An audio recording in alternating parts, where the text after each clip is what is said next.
So what So time? what? What time is it in Romania? It's noon here. 7 hours later. 7. Okay. Do you want to? I mean, I'm kind of extending myself over here, but do you want to talk about how you create those new broods that you're so popular and famous about? Maybe that's a good starter subject for everybody to listen to. Right. Because the idea is we have similar weather condition, 4 seasons, just like you over there, and Romania has about the same as you guys have it up there. And I live in Detroit, just north of Detroit, so we got the same similar weather. Right. Well, I can talk, or I can. I have a PowerPoint. Is it possible to share? It's up to the guys that run this forum. I'm just here to help out if needed. Yeah. Okay. I mean, we can talk. I can just talk, or I can share a PowerPoint on my brood factories. Deci, Yeah. voi înțelegeți ce spune Da, Sebastian? yes, you can. It's E okay, bine no și tot. problem. You can put where the 3 point are and show screen in the right. Push to So in one word, you can use your PowerPoint if you choose so. Okay. I see. Well, let me see if I can open this then. I'm on my phone. I wonder if I can switch this to my computer. Well, if you go back to your computer, you can rejoin. Why don't I try to do that? Just a minute.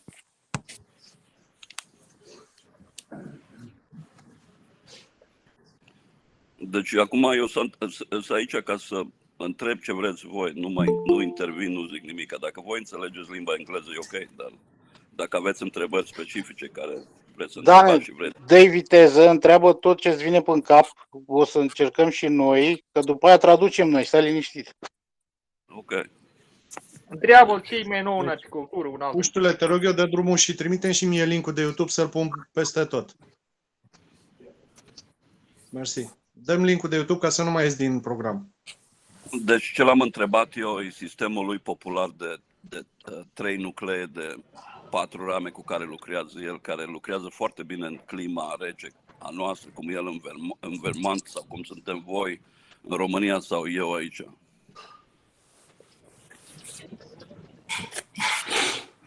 Salut, Dane. Nu era mai bine să-i spui să facă prezentarea aia all year, ce face el în decursul unui an? A year of the French Hill Apiary. Da, oricare. Eu am venit numai cu deci eu am propus un subiect, ce vreți voi, care e interesul vostru. Deci nu spun eu ce să vorbească, voi spuneți, voi ce. Nu, e foarte bine ce ai propus, doar că Brood Factories e un topic foarte specific, pe când un an în stupina mea, cum e prezentarea lui, prezintă în toate sezoanele, știi? Asta e. Alegeți voi. Da, nici aia nu e ideea, pentru că vorbește de la început la sfârșit ce se întâmplă în anul lui apicol în Vermont, acolo unde el. Așa ar fi o idee foarte bună. Exact, da. Că pe urmă traducem noi. Ok. Când vine înapoi, o să-i propun ideea asta lui Cezar. Ok. Michael, can you hear us? Just a minute. I can hear you on my phone. I'm just joining on my computer. The question is, they would like you to talk about just a minute, please. Just 1 minute. 1 minute. All right. No problem.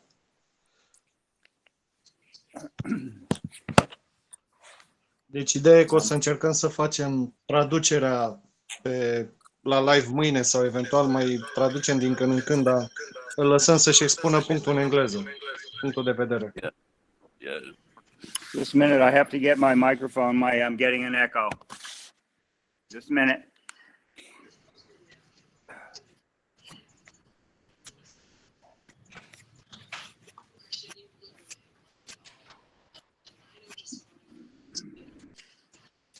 Deci el are subiecte bune de discuție și îi place să vorbească. Nu cred că o să se supere să vorbească.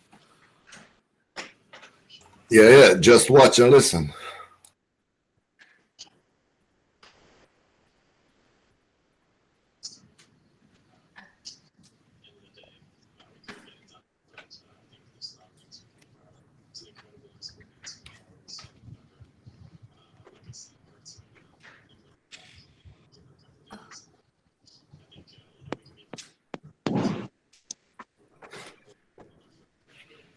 Eu felicit pe băieții care au avut ideea asta.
Get it straightened out? Almost.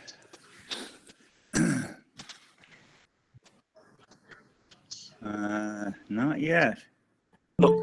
So, Michael, before you go to the subject that we talked about, the proposal was, and the consensus is, if you like to talk about a year of beekeeping in your area.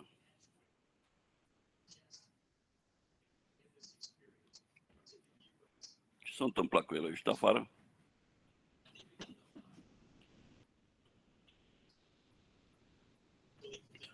Nu, e aici.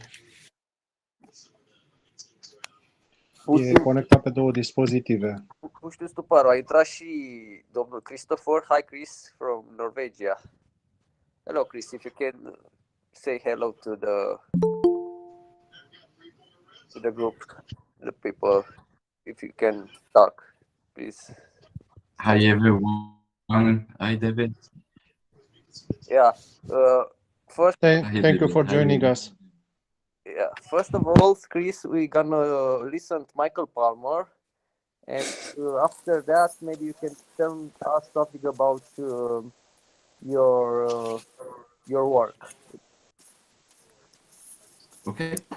So, And Michael, of course, here's okay. a small introduction about you and your job or your, let's say, curriculum vitae. So right now we're gonna wait for Michael Palmer, I think. And So, can you hear me? Yes, we can. Okay, so Now- I'm trying to share my screen, and I don't. So, Michael, before you go to the discussion that we asked you about, the consensus was, if you want to talk about, you have a speech about a year in beekeeping in your area from start to end. Oh yeah, okay. That's what they're curious about, and if you can switch to that. I will do that. Just give me a minute.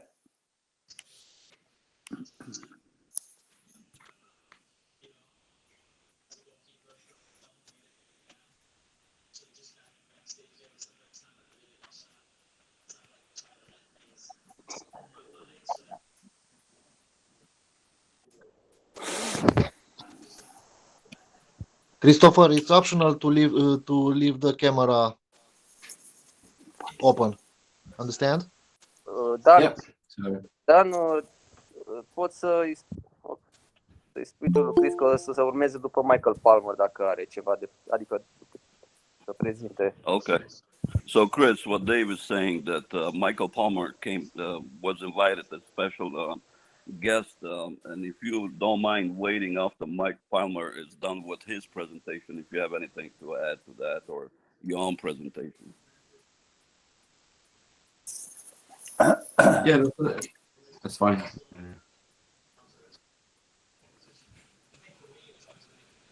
Thank you very much.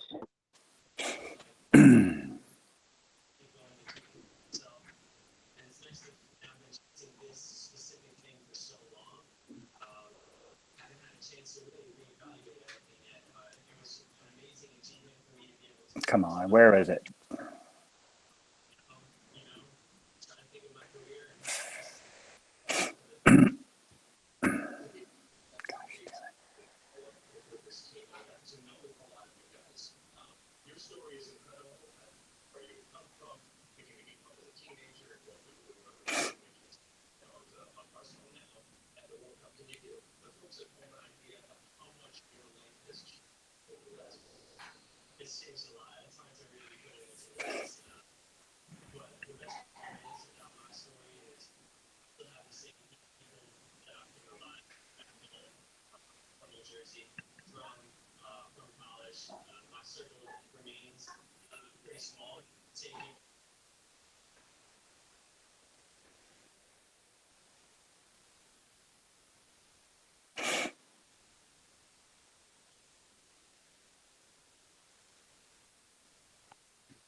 I'm trying to find it.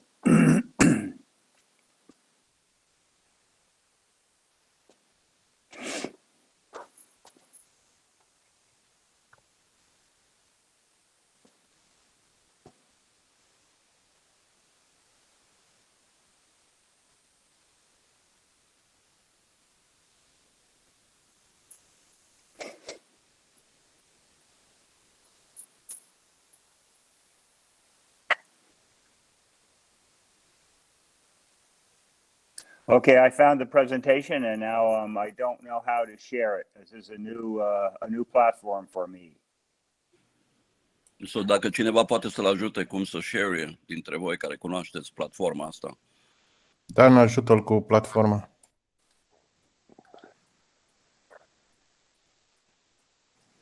Da. Vrea să dea screen la ecran sau... Spune că traduce, spune numai că traduce. Hi, Mr. Palmer. I'm Caesar here. So you should open your presentation on your screen and then share your I have screen. that. And where is the share button? Should be in the right down corner.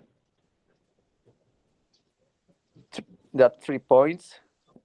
Yeah, the 3 points. Okay, I open that again. Yeah. Yes. And in the right corner up there, you see a arrow. Share my screen. Yeah. Yeah, I don't see that. It says full screen. Cred că pe desktop, lângă 3 puncte, e o săgeată în sus care zice prezintă ecranul.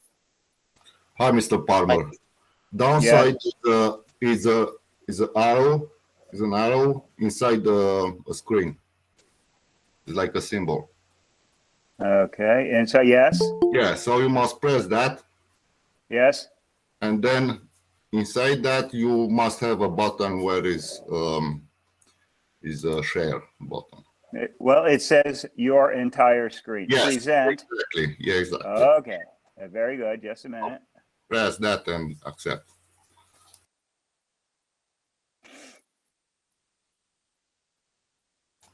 It's working. And do you see my presentation? Yes, it's good. I do not. Yes, yes. I do not.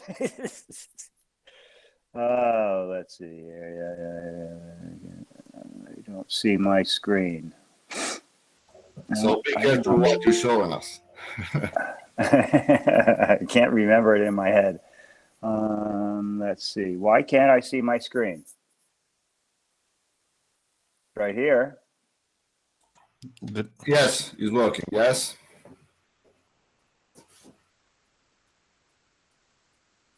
Yes. Okay, let's see. So you can see this now. Yes, of course. It's good. I see. there. So this is a year at my apiaries, and I first did this at the National Honey Show in England in 2020. So we start off with winter to begin with, obviously, because that's the beginning of our year, is actually the end of our year. But and so this is what it looks like at my home in the wintertime. We always have a lot of snow. That's my house, and that's my cow. We have a pet cow. Well, she died, but we had a pet cow, and she was 25 years old. And so anyway, she was a good old dog. You know, she followed me around like a dog. But you know, we really do get some snow here. I don't know how much snow you get, but when we have a snowy winter, the hives are buried. So these hives are 3 boxes high. And then in the wintertime, we make equipment. And so I build my own equipment from lumber. I can't afford to buy equipment from the catalog. They charge too much money. So I can build it much cheaper than I can buy it.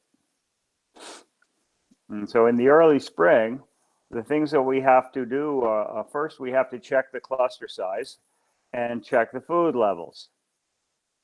And so we'd like to see colonies like this. This is just as the snow is melting. So the snow is almost gone, but there's no grass yet. There's nothing green. And so we get variety of colonies.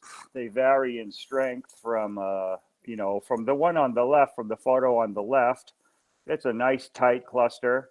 It's probably got honey around the cluster. And that I like that kind of a colony. It's tight, it's quiet, and it has honey left in at the end of March or the beginning of April. The one on the right is a little bit worries me because there's so many bees, and I can't see any honey because there's too many bees.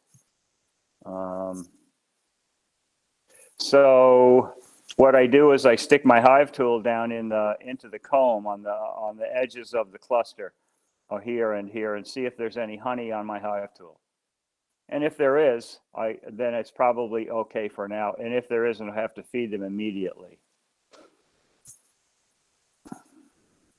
So this is what I'm looking for. I'm looking for a tight cluster with honey that I can see. I can see that they're on honey. They're in contact with honey. And so I don't need to... Just a second, Michael. Să traduc un pic. Deci zice că el își face griji de hrană la cel din dreapta, unde vede foarte multe albine, și își bagă dalta să vadă dacă are miere. De fapt, ăsta este scopul primei verificări. Asta este la sfârșitul lui martie în zona lui. You can continue. Thank you. Mm-hmm. This is what I don't want to find. I don't like to see these bees like this because they ran out of food and they starved to death. So I didn't get them in time. I didn't get to them in time. I should have fed them more in the autumn, but they starved to death. So we have some of those as well. This is what a starved colony looks like. This was a beautiful colony. Zice că așa arată o colonie moartă, cea din dreapta, pentru că a epuizat rezervele. Deci nu a făcut suficientă hrănire în toamnă. Greșit. E greșit, nu mai întrerupe. Trebuie abținete. Okay. It's always the strong colonies that starve to death because they begin raising brood and they use up all their honey stores and they starve before I can get to them. There's even they starve before all the snow melted. You see, there's still snow, so we're still in late winter, and they didn't make April. So when we find colonies that need feeding in the winter meaning before the bees can fly, and they can have a cleansing flight, they can poop. We can't feed them sugar syrup because they get dysentery from all the excess moisture. So we have to feed them fondant, which is, you have fondant, yes? Yes, of course we have. Yes? Yes, of course. So that's what we feed them before they can fly regularly. We feed them fondant. And we also give them pollen substitute. Now, they don't need pollen substitute every year. Some years they have so much pollen stored and the pollen flow begins early and they have enough pollen to build their brood nest. But we never know which are the good years and which are the bad years. So we always put the pollen substitute on in March, in late March and early April. Sometimes we have a delayed spring. Our bees usually are done flying by November. And they never start flying again until April. Sometimes it's as late as April 20th before they ever have even a cleansing flight. And so they'll use up all their pollen because there is no pollen coming in the hive. So they use up all their pollen and then they shut down brood rearing, right? Because there's no protein.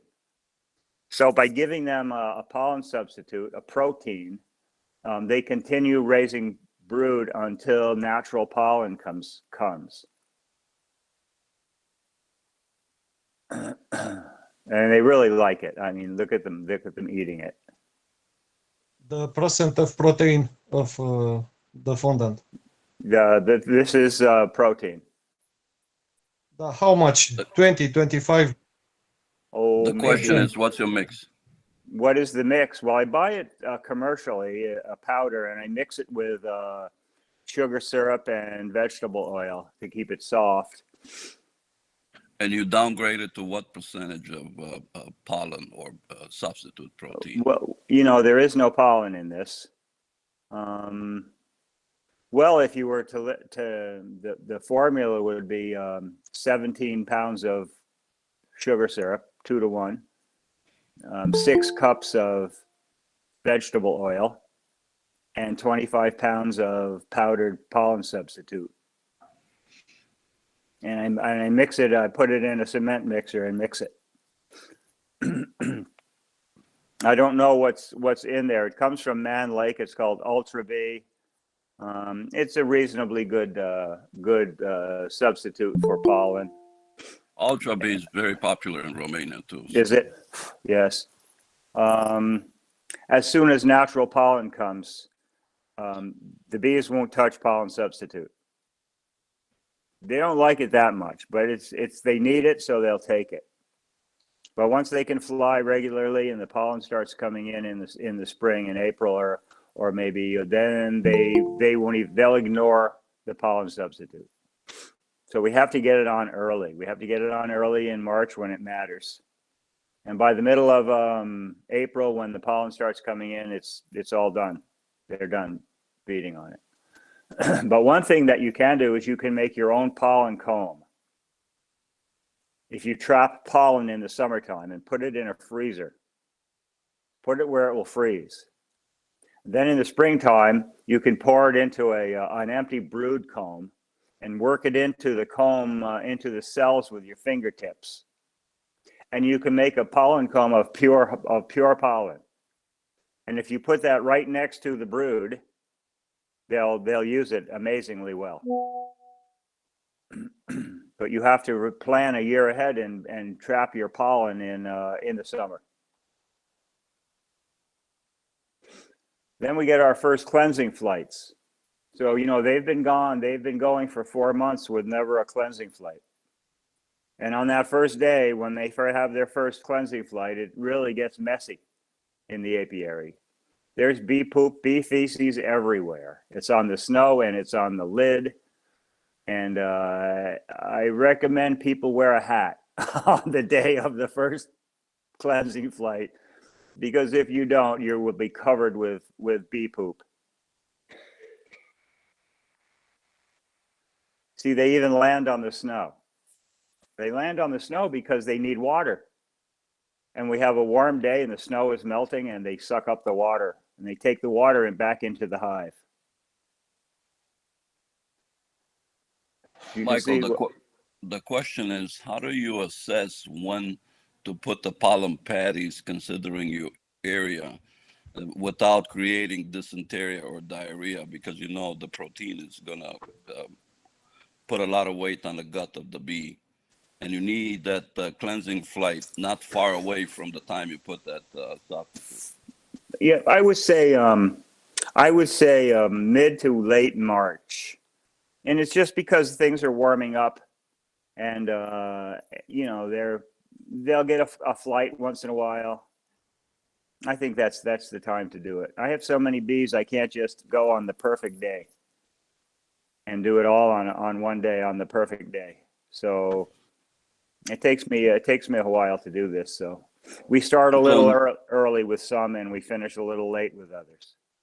So in one word, every beekeeper should know within reason when their bees will start the cleansing flight for them to assess appropriately when to put those protein patties in.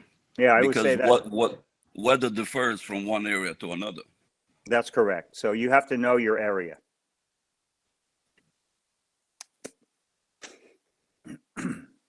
And it's different every year. So we have snow on the ground.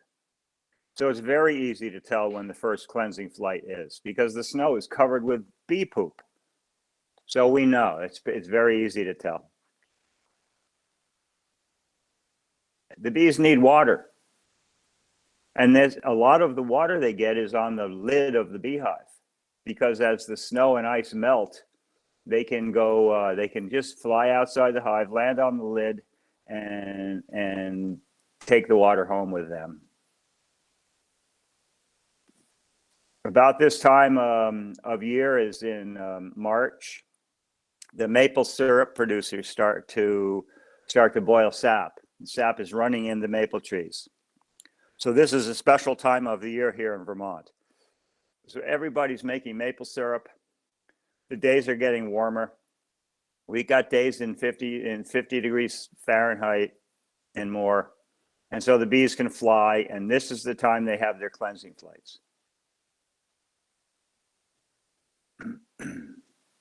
If we find, once the bees can fly regularly, you know, it's maybe once or twice a week they can have a flight. Then it's time to feed sugar syrup. Sugar syrup is a better feed than fondant, but you know, you can't feed syrup in the winter. Once they can start to fly, you give them a can of syrup if they need it. I only feed bees when they need to be fed. I don't feed every hive every year. One of the things with spring feeding, if they're running out of food and you have to supply them with some sugar syrup, if they run low enough, they don't have to starve to death. If they run low enough in their food supply, they'll stop raising brood. Same as they would if they ran out of pollen, out of protein. And so we need to provide them with enough carbohydrate. Sorry, if you have bad weather, what do you do? If rain 1 week or 2 weeks? Well, it doesn't do that. But, you know, we can always assess how much honey is left in the hive. And if we think they're getting close, we'll just put a gallon of syrup on them.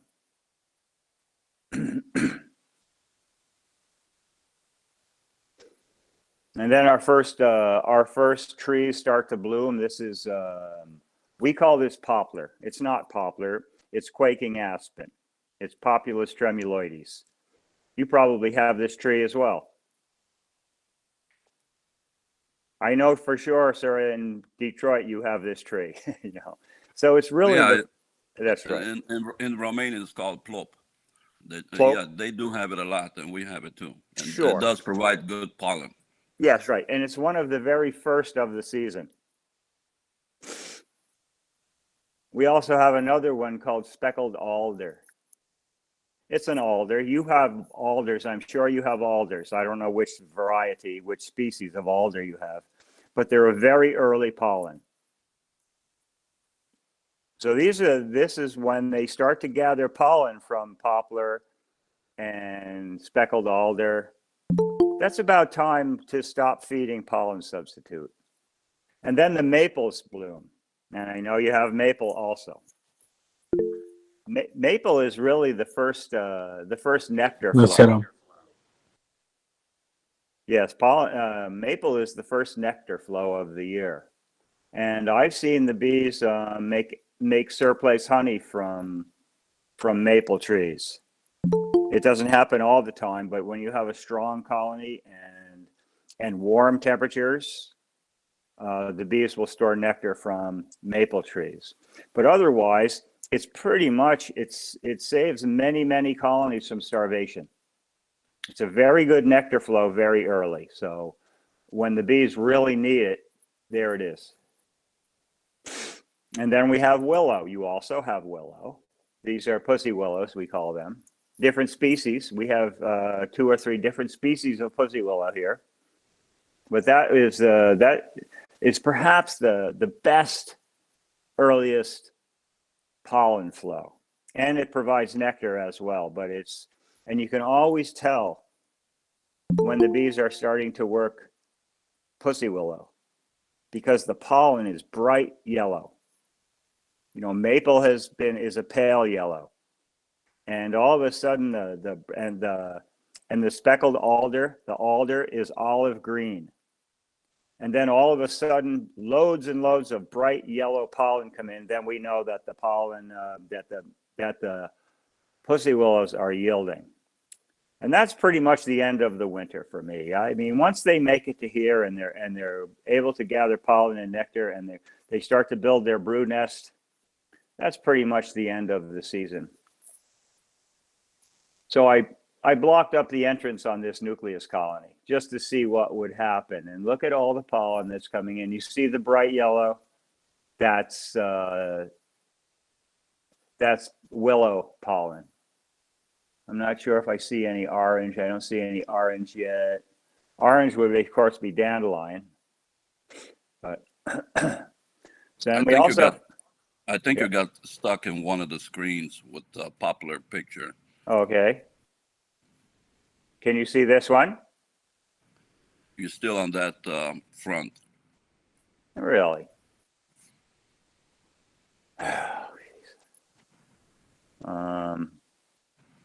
Can you see the screen? It's not moving. Oh, man. Because you were talking about the willow and all that, and yeah, in Romania, that's right. And it's very important to know what willow is because Romanians do appreciate willow quite well. So all you're seeing is the poplar slide. That's where you got stuck. Okay, I'm on that one now. I'll change it again to the next. Did it change? No. Christ. Okay. All right, let me see. Now. Here. Can you see it? Yeah, we see the picture of same thing, the poplar in bloom. Did this change? There Yes. you go. Okay, let me go to the screen again. All right, so this is the speckled alder. I'm sure you have alders in Romania. Yes, Very early. Yes. Yes, very early. Olive green color. And now do you have another one? This is maple. This is one of the very first nectar flows. This is a very important nectar flow. This will save many colonies.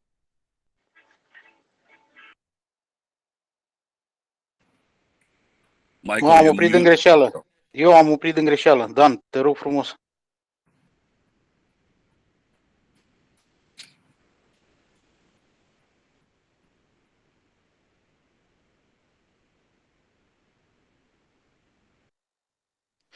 Dan, pap, te rog frumos, spune că am oprit din greșeală microfonul. Oh, am crezut că îmi spui să tac din gură. Michael, turn your mic back on. It's off.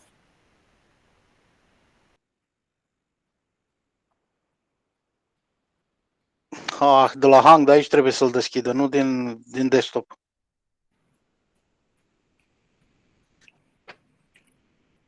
You got to open it from the forum.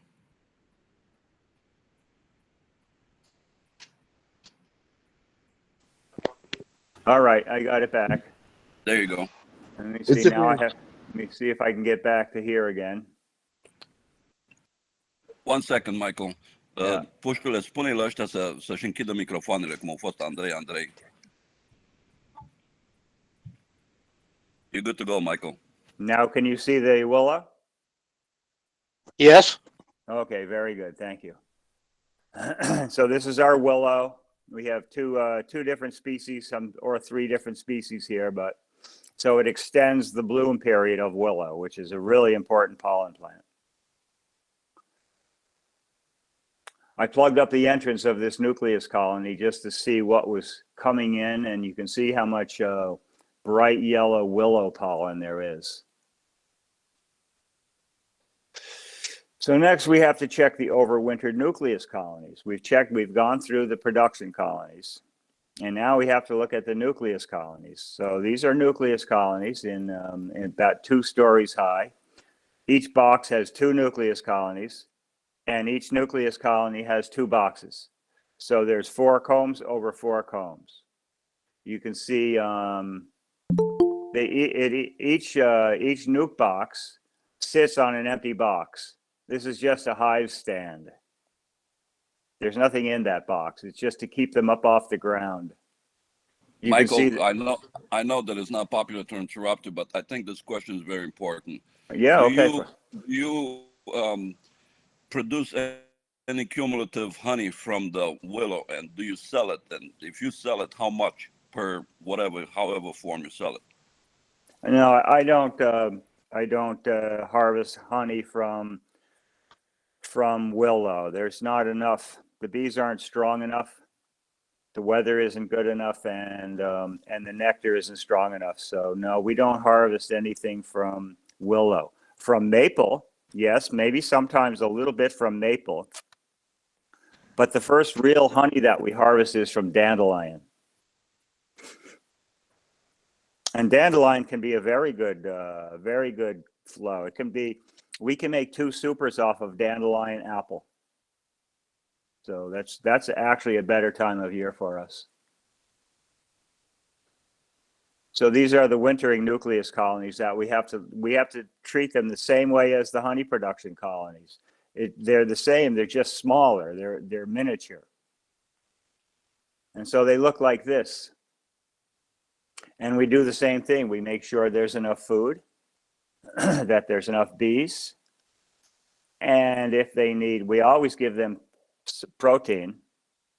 And the ones that are very light, we either give fondant when it's very cold out and it's still winter, or we give them sugar syrup in April. So we get some really nice colonies. So these are all colonies that were made from 2 frames of brood in June, the previous year. And they overwinter on 8 combs, or in later years now, we put them on 12 combs, 3 boxes high. And they do very, very well. And I wouldn't be able to keep bees if I didn't have these nucleus colonies to replace all the dead hives that we get. You know, we're having a real issue with Varroa mites now. You know, it's hard to find anything that works anymore here. And so we've just started using oxalic acid and glycerin pads, and that seems to be helping a lot. You know, we're trying to get away from the heavy miticides, which I don't like to use them, although I've had to, because there's hardly find anything that works. But we have the same problem. Yeah, and it's not working anymore. Amitraz doesn't work here anymore. Fluvalinate. Use it from 10 years. Yeah, that's right. And now it doesn't work. We use Amitraz, smoking Amitraz. Yeah, you use Amitraz. We use oxalic acid as well in pads, like Randy Oliver too. Yeah, that's right. So we just started using the oxalic glycerin pads this year, and I am seeing some good results, but not quite good enough yet. So we have to experiment with them. We have 2 months without brood. Say that again, please. He want to say we have a brood break for 2 months yearly. Oh, yes. Mean because of winter or because you confine the queen? Winter. Because of winter. Oh, yeah. So, well, so do we, but. Yeah. All that does is slow the mites down a little bit. We So, have our Michael, bees. Yeah. You brought a good point. You start using glycerin with oxalic acid in your area in Vermont, and you said that it does contribute to managing the mites in conjunction with other treatment that you do. You do other treatments like in spring and fall between. Correct. And it's always been, the other treatments have always been Amitraz. And now Amitraz doesn't work. Meaning Apivar strips. Yes, you could say that. Apivar strips, yes. Apivar strips are so weak. There's only 3% Amitraz. And so the commercial bee industry in the United States has been using a liquid Amitraz called Tactic, which is 12% Amitraz. And we dilute it with vegetable oil and install it in the hive in paper strips. And it's worked very, very well over the years. But now it doesn't work anymore. So now we have to find something else. And I'm hoping that the glycerin pads, the oxalic and glycerin pads, are going to work. If we can get to the point in November when there's no more brood and the bees are still healthy, then we can dribble oxalic acid and sugar syrup. So we put about 50 milliliters of oxalic acid and sugar syrup in the hive on the bees with a syringe, with a cattle syringe. And that seems to help quite a lot. It really cleans up what's left of the mites from the previous treatments. But, it's very time consuming, but if this is what we have to do, this is what we have to do. In Romania, this practice is very popular too. Right. My question is, what about the mortality after this treatment, if you can notice some mortality? Because of the treatment? Because of the dribbling treatment with oxalic. We use vaporization treatment with oxalic. Right. I did vaporization for 3 years and I got no control. Now during the brood rearing or after the break? After brood rearing. Wow. But the problem here is when they have no more brood, it's very cold.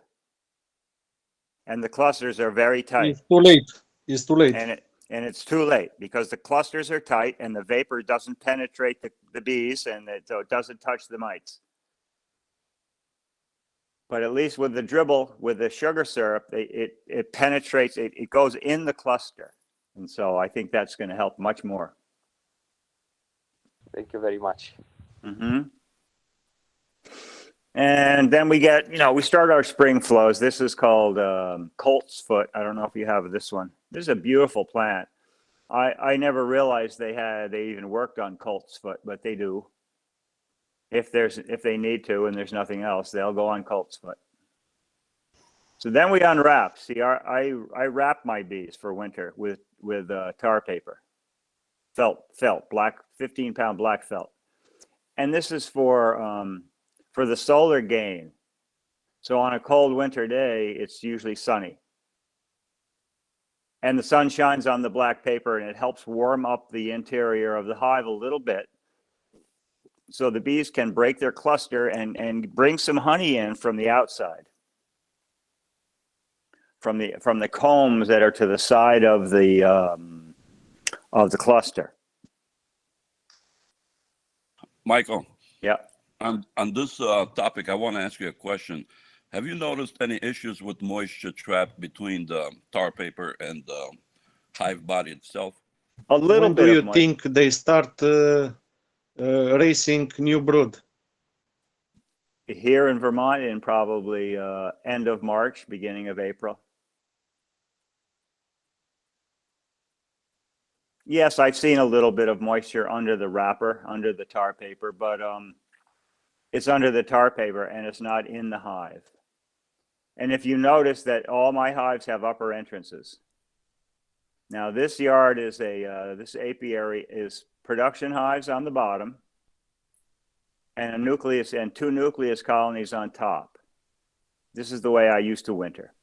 And if you notice, the production colony has a little entrance, as does the nucleus colonies have a little entrance. And this is what lets out that excess moisture that we get here. We have a real moisture issue. If we don't have an upper entrance, we lose a lot of bees to being soaking wet in the springtime. And your bottom boards are solid bottom boards, not screened? Correct, solid bottom boards. And if you see, the entrances are wide open. See, wide open, no reducer. But they have a screen, a mouse screen in there, a 1/2-inch hardware cloth mouse screen, so that the mice can't get in the hive in the winter. And also between, Michael, sorry to interrupt. Yeah, between the hives on the bottom and the nucleuses on top, do you have the bottom board for the nucleuses? Does that have a form of screen, or how do just no, the plywood itself is good enough to warm up the brood? Yeah, correct. It's plywood on the bottom board of the nuke, and that sits on the inner cover of the production hive. And there's no screen, so they don't need the nucleus colonies don't need all the moisture that's coming up from down below. And they don't need all that extra heat. They're fine just the way they are. I have many times had the production colony down below die in the winter, and the nucleus colonies above are alive and healthy. So no, they don't really need the excess heat from down below. In fact, I stopped wintering my nucleus colonies on top of production hives a number of years ago, and I winter them on the same stands that they spend the summer. And I'm having just as good results on stands as I am on beehives. So then these are nucleus colonies the way I winter them now. Individually on bottom boards, there's 2 nucleus colonies in each box, and each nuke is 2 boxes high. So each of these has 2 nucleus colonies in it. Each one has 2 nucleus colonies, with a bottom entrance and a top entrance. In fact, now in recent years, I've been wintering them in 3 boxes high. 2 nucleus colonies on a stand with 3 boxes, 4 over 4 over 4, 12 combs. And I'm getting very good results wintering them that way, but I have better results in the middle of the summer, when the autumn flow starts, when goldenrod starts, and it's hot and humid, and the goldenrod flow starts, and it's difficult. They have enough food to April. Oh yes, absolutely. Mm-hmm. They're only nucleus colonies. They don't need as much honey as production hives. And if they need a little bit, we feed them a little sugar syrup in October. Michael, I noticed, are you using uniformly deep boxes, or do you work with mediums? What's your approach on that before you move forward? All my brood chambers are deep boxes. My honey supers are medium boxes. Now my honey production colonies, which these are nukes, my honey production colonies, the brood nest is two deeps and 1 medium, and that's what they live in permanently for the year. That gives them enough room to store enough honey. You know, we need 70 pounds of honey for winter, which is more than 1 deep.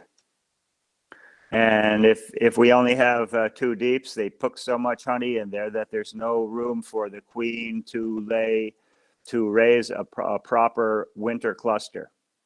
So I increased the size of the cavity, the volume of the cavity, by a medium So I have two deeps and a medium, and that gives the queen plenty of room to lay, and the bees plenty of room to store their winter food. And you've seen a noticeable advantage over that, or? Yeah, for sure. Because when I get to the spring, there's very, very few that need any feeding at all.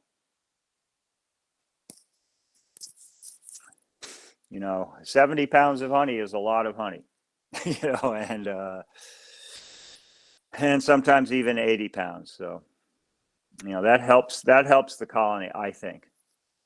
Some people say that the cavity is too big. There's too much volume in there, and the bees can't warm it enough. They can't.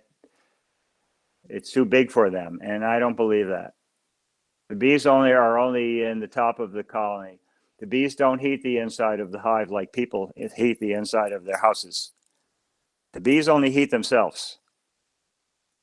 And when you have a tall hive, even with 3 or 4 boxes tall, the bottom combs are usually empty.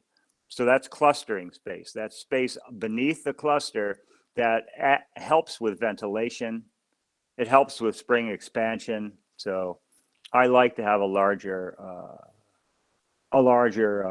hive than most people. So this is unwrapping the hives with a nuke on top. You can see there's a piece of styrofoam on top of the inner cover or on top of the bags. That's for insulation. If I don't put that on the top of every hive, the moisture that comes from respiration condenses on the inside of the cover and drips on the bees. And if the bees get wet in the winter, they're dead. There's no saving them when they're soaking wet. So this ensures insulation plus an upper entrance ensures that the bees have enough ventilation and they don't get wet. When we first go through the bees and looking at the bees in the spring, unwrapping, seeing if they have enough food, I like to see things like this. You see, I know that this is a good, strong colony. If they're heavy enough, I don't have to look at this colony. I know that they're good cleaners, they're hygienic bees, they're good house cleaners. There's enough of a population to clean all the debris that's from the winter time and throw it out the door. And this is a really good sign. You probably see the same thing. Is that hardwood cloth 1/2 inch or 3/8? What do you use for? 1/2 inch. 1/2 inch. 3/8 is a little too small for the bees to drag the dead bees out, huh? And they get stuck. But with a 1/2 inch, they can drag the dead bees out. Now, some people say that mice can get through 1/2 inch. Yeah, well, if you notice that this is bent, it's bent. It's a wedge, and the part you stick into the hive is bent, so it's not actually a 1/2 inch, a full 1/2 inch. It closes it up a little bit, so the bees can get through and the mice cannot. Then we look at the strength of the colonies, and this is what I'm looking for. I'm looking for a good, strong colony after snow melt, before the trees start to bud out at all. The grass is getting a little bit green. There's really not many flowers out there. I like this colony. I know this colony wintered well. They maintained a nice population over the winter, and they're ready to go in the springtime. So that's what I'm looking for. This is what I select for. In my breeding, I select for colonies that have 8 to 10 frames of brood when the dandelions bloom. Those are the ones I'm looking for. Those are my best honey producers. And so when they have less than that, then we have to give them some help, maybe give them some brood, and maybe at some point requeen them. But this is what I'm shooting for. Then once at the end of April, once we've got all our early spring work done, it's time to put some supers on. Now, I remember my old mentors always told me, never put your supers on until after dandelion, because dandelion is not a nice honey, and it's strong flavored, and well, I think it's a pretty nice honey, but it is strong flavored. But some years we get 2 supers of honey from the dandelion apple bloom. And if I don't have supers on there, my bees are going to swarm. And I'd rather have a super or two of darker honey I like it, but if darker honey, than to see my bees hanging in the trees after they swarmed. So we super early and we super often. And this is really one of the, let me see, where am I? This is really one of my swarm prevention techniques. If you think about a colony in the springtime, and they've moved up into the top of the hive, and they're raising their brood in the top of the hive, and then the honey flow starts. And where are they going to put? There's no supers on. And if you think about a tree, You put one super or two supers at once? two. Oh, and this year we're putting on 3. But, and we don't have small hive beetles, so we can do that here in Vermont. But so in the springtime, when the bees are in the top raising their brood and the nectar flow starts to come, where do the bees put their nectar? There's no supers. There's nothing above the cluster. There's nothing up above in a tree or in a hive that has no supers yet. Where's it going to go? Well, the only place they can put it is in the brood nest. So as the brood emerges, they fill those cells with nectar. Now, if there were empty combs above them at the end of the day, when the flow stopped for the day, for the night, the bees would move that nectar out of the brood nest and into the supers or to the edge of the brood nest, of the brood cluster, and they would maintain an open brood nest. But when there is nowhere else to put that nectar, it stays in the brood, and that creates a conflict. That creates a conflict between brood rearing bees and honey making bees and honey storage bees. And you know who's going to win every time? The honey storing bees win. So you need to create an overhead space for the bees to store their nectar when the early flows come in, so they don't plug up the brood nest. And so that to me is the very first part of swarm control, is to give the bees somewhere to store the nectar when it starts to come in the beginning of May. Michael, do you create a pathway for the honey, the harvesters on top, or do you want them to travel bottom up? I put the 2 supers on top, or 3 supers on top. And then you give them access from the top too, right? No, I don't give them access from the top, only from the bottom. So they have to go through all that brood nest and everything to go up in the supers to park their nectar. That's correct. But those aren't the field workers, you know. Those are the house bees. Those are the receiver bees. There's forager bees and there's receiver bees. Right. They get met by the ones in the hive, and then they exchange the nectar and that's right. The ones that's right. And the forager bees go back and forage again. And the worker bees, the receiver bees, but they don't immediately go to the top. Why don't you use the second in the top? Why don't you use a space? An entrance? An entrance? Yes. Yes. Because the idea, some of the common approaches to use. Yes, a second entrance in the top. Yeah, I understand. I understand.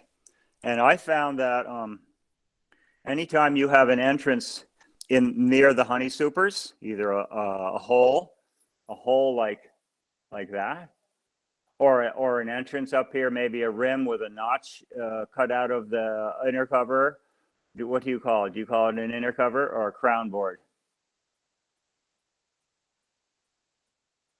I don't know what they call it in Romania. But. Oh yeah. Anyway, so bees will not put honey anywhere near an entrance. Inferiorul superior, deci să aibă aerisire sus. Right? Bees will not put honey in combs if the combs are near an entrance. Now, one of the important question is the air. Chris. Sorry, Dan. It's one so of the important- crowded inside. One of the question is that Chris is asking: when do you use the excluder, and do you use the excluder at all? I never use an excluder. My queen has access to the entire hive. If she wants to go up and lay up above a little some, good, because that doesn't restrict her. I think honey excluders they're selecting for the most prolific bees because the most prolific bees swarm if they don't have enough room and they're hanging in the trees. So no, I never use a queen excluder in production hives. I only use queen excluders in my cell building.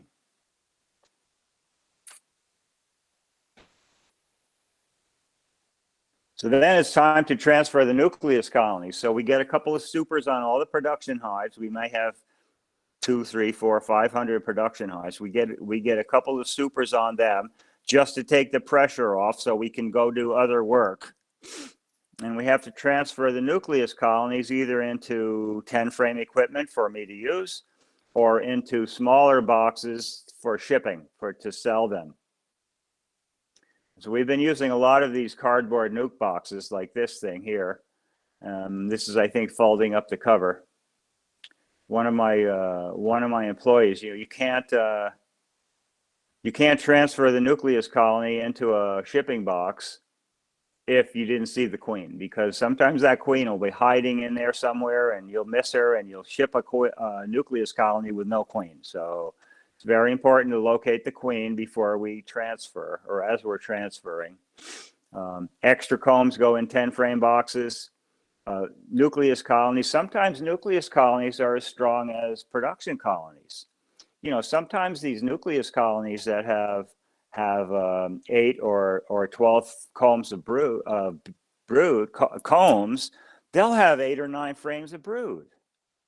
You can't put 8 or 9 frames of brood colony in a 5 frame shipping box. So obviously they have to go in 10 frame equipment. So those are the really good ones, are the ones that we that we transfer to 10 frame equipment. And then I use them in my apiaries to replace dead outs or to boost and requeen weaker colonies. So this is our first major flow. This is the dandelion fruit bloom flow. It's huge here. You can see all the dandelions. Do you have dandelions in Romania like this? Yes, we have a lot of Yes, them. we have. Right. So you know what I'm talking about. You know No. how strong the dandelion flow can be. We have just a few.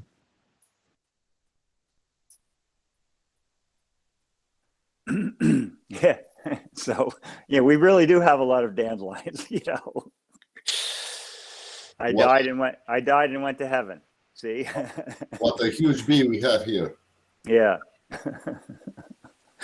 And the apples. So I call this period of the dandelion fruit bloom because the dandelions are blooming and the apples and the cherries and the plums and all those things are blooming now. And then we have swarming. And swarming is all about population management. If you can't manage the population properly, then the bees are going to swarm. I don't care what kind of a colony it is. I don't care if you think you're raising non-swarming bees. If you don't manage the population correctly, the bees are going to swarm. And so that's the whole game in early summer, is to manage that population so they don't swarm, but to keep them strong enough so that they can produce honey. And that is a very, very, very, very risky, very difficult some years to manage them properly. Otherwise, you have nice swarms of bees. And they're all over the place.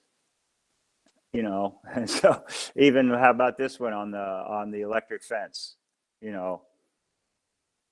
So you can manage them by doing spring splits. You can make a split out of a strong colony of bees. Suppose it's got 8 or 10 or 12 frames of brood on dandelion, that colony is probably going to swarm. So you make a nuke out of it. You take away 2 or 3 frames of brood. You knock the population down a little bit. You give them extra room in the brood nest, and then you add more honey supers. And more times than not, that will eliminate swarming, at least in that time of year. And then after that, you need to manage the supers properly.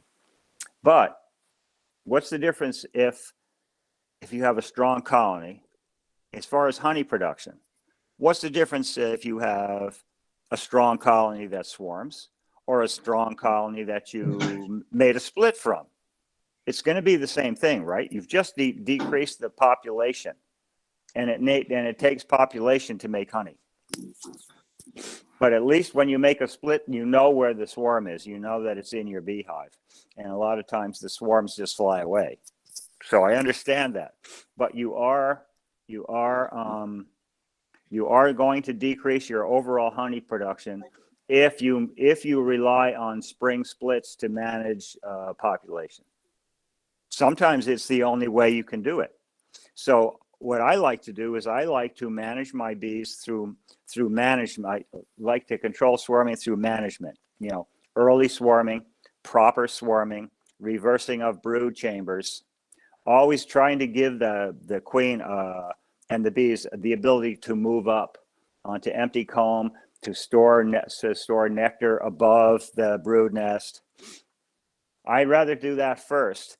And then the colonies that persist in their desire to swarm, then maybe those are the colonies that you split to and make a nuke from. But I think that splitting bees should be the last resort, not the first resort. Splitting bees in the spring shouldn't be your default method of colony management. It should be the last resort that you do.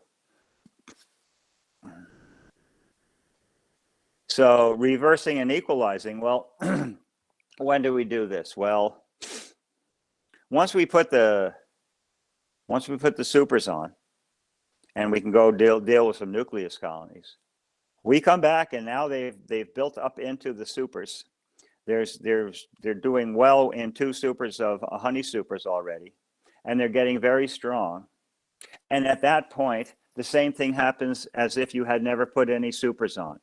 The flow is getting stronger, the population is getting larger, and the honey comes in, nectar comes in, and guess where they put it? They're putting it in the top of the brood nest again, because the overhead supers are getting full. And the same thing happens before, and you have that same conflict between nectar storers and brood rearers. And so what do? At that point, we reverse the order of the brood chamber. So we put the top brood chamber box on the bottom board, and we put what was on the bottom on top of them. And then we put the supers back on, maybe adding another super or 2. So what have we done? We've again given the queen empty comb space above her active brood rearing cluster, so she can move up. The pressure, the downward pressure, has been removed. To me, the downward pressure of incoming nectar forcing the queen lower in the hive is maybe the prime swarm trigger. Maybe the most important swarm trigger is that. And if you can eliminate that downward pressure by, number 1, adding supers early, number 2, reversing the brood chambers when the dandelion flow starts. For me, this is the dandelion flow. That gives that queen the ability to move up into empty comb space. And if she needs to move up even farther, maybe into that first empty super, so be it. Let her go, because we can deal with that later on. But we can't deal with colonies that are full of swarm cells all the time. So that's what we're trying to do. We're trying to eliminate that downward pressure of incoming nectar, forcing the queen lower in the hive. So this is how we reverse a colony. So you see this colony has a super on the bottom and then 2 brood chambers. That's my standard brood nest. and it has 2 supers that were given to it earlier. So I can remove those 2 supers as a unit. I don't have to take them off one at a time. They're even if they're almost full, I can still pick that up and put it on that outer cover. So you take those supers off and you put them on that cover to the side, and then you tip the colony back onto the ground on its back. And you let gravity be your friend, not your enemy. And so you lay it on the ground, and you take the bottom board off with very little smoke, minimal smoke. I want to know where the cluster is. And if I use a lot of smoke, it drives the cluster up into the hive. So without driving the bees up, I can see where is the cluster of bees. Is it hanging from the bottom bars? That's a very strong one. Is it up inside here? That's not as strong. Is it up only in here? That's kind of weak. So then I can get my preliminary population assessment right there. Then I crack the top box apart. Now, if this hive was standing up, I'd be fighting against gravity. I'd be trying to crack the boxes apart, pick the box up, hold my smoker between my legs, bent over back. No, that's how you hurt yourself. But if you do it this way, the gravity is your friend here, you see. And so now you can crack it apart. You can look up inside. You don't pull the frames from the top. You look at the frames from the bottom. And you can open up the frames like the pages of a book. You can spread them apart. You can look up in there. What are you seeing? Are you seeing worker brood? How much worker brood? I can count the frames of worker brood by opening this and looking up inside. I can look for queen cells. I can see frames of honey. I can see population. So unless there's a need to actually take that colony apart and look at the frames, I hesitate. And so I can look for queen cells. I can count the number of frames of brood. And one of the things I keep track of is how many frames of brood did they have in the brood nest when I reverse the colony. So I'll tip the first box back, and I'll count the frames of brood. Say maybe there's 5 frames of brood there. Then I'll put that box on the bottom board, and I'll tip the next one back, and I'll count the number of frames of brood there. But I'm looking for queen cells all the time. And there we go. So this colony will swarm. They're just starting queen cells. So at this point, if I go through that colony and I remove every queen cell, every queen cup with an egg,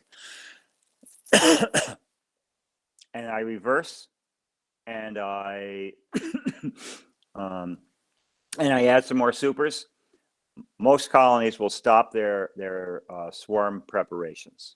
Some will persist.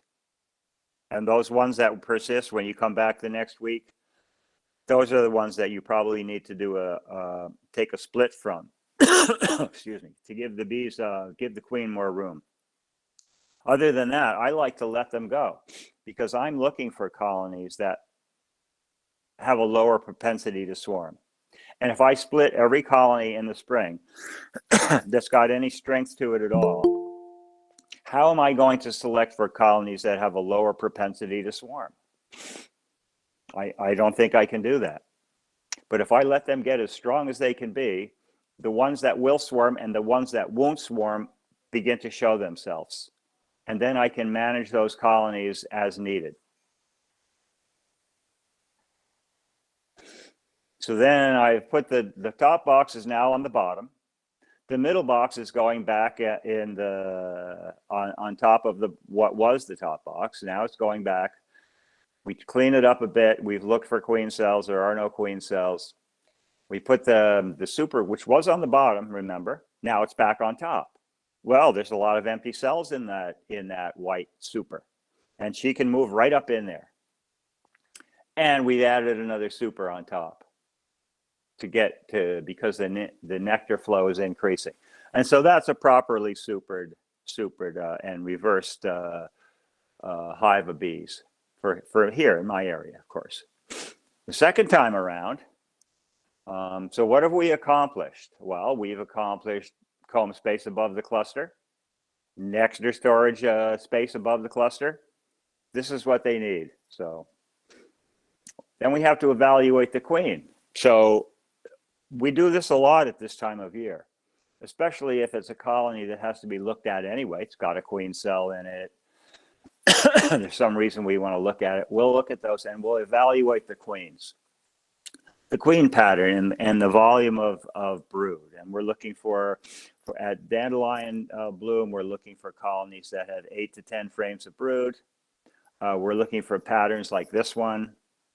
We start to see a scattered pattern, or they're just not What that are you strong. looking for? Excuse me. Well, we're counting the frames of brood when we reverse, right? So if there's 5 frames in the top box and 4 frames in the middle box, that's 9. And so 9 frames of brood is quite a nice colony at dandelion. That colony will build up and could make way over 100 pounds, 150 pounds of honey, as long as they don't swarm. So, and then we're looking for a brood pattern like this one. See, where it's mostly full. There's very few skips. We're looking for, now, when you judge brood pattern, you can't just look at the sealed brood. Sometimes the sealed brood lies. Sometimes the sealed brood looks scattered, but you have to realize that those are probably Varroa sensitive hygienic bees.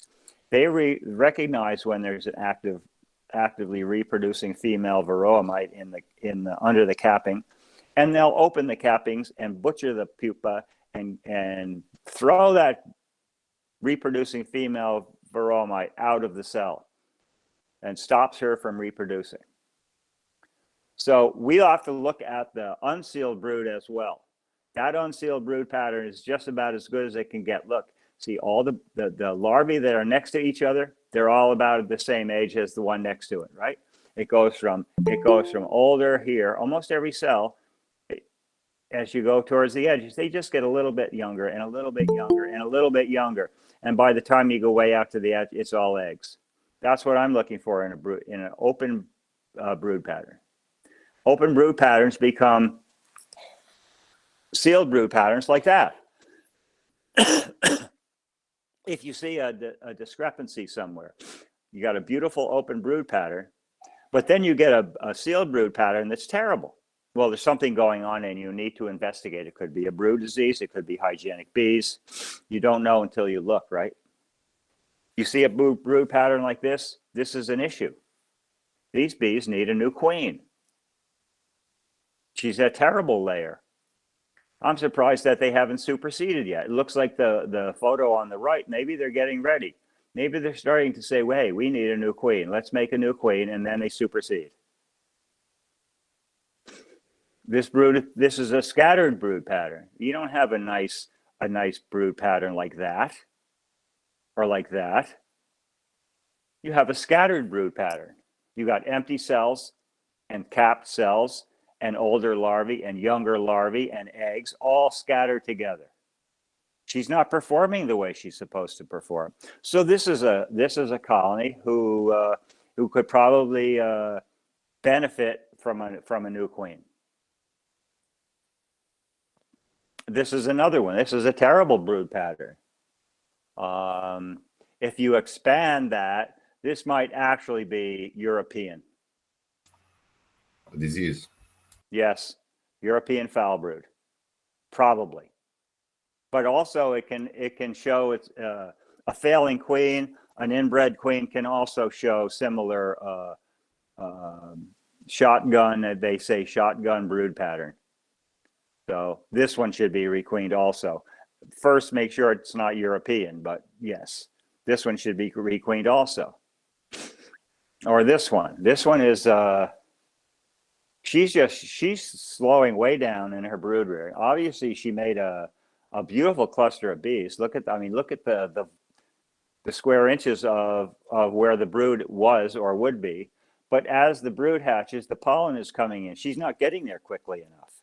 And pollen is coming in, and they're plugging all the cells up with with pollen. And now she hasn't got anywhere to lay. This is another example of a comb that a queen that should be requeened. Obviously, this is what? This is laying worker. This obviously has to be requeened. That's not so easy to do. It's not, if the colony is still strong enough, there's a number of things you can do that will ensure that they'll take the new queen. Give this colony a ripe queen cell.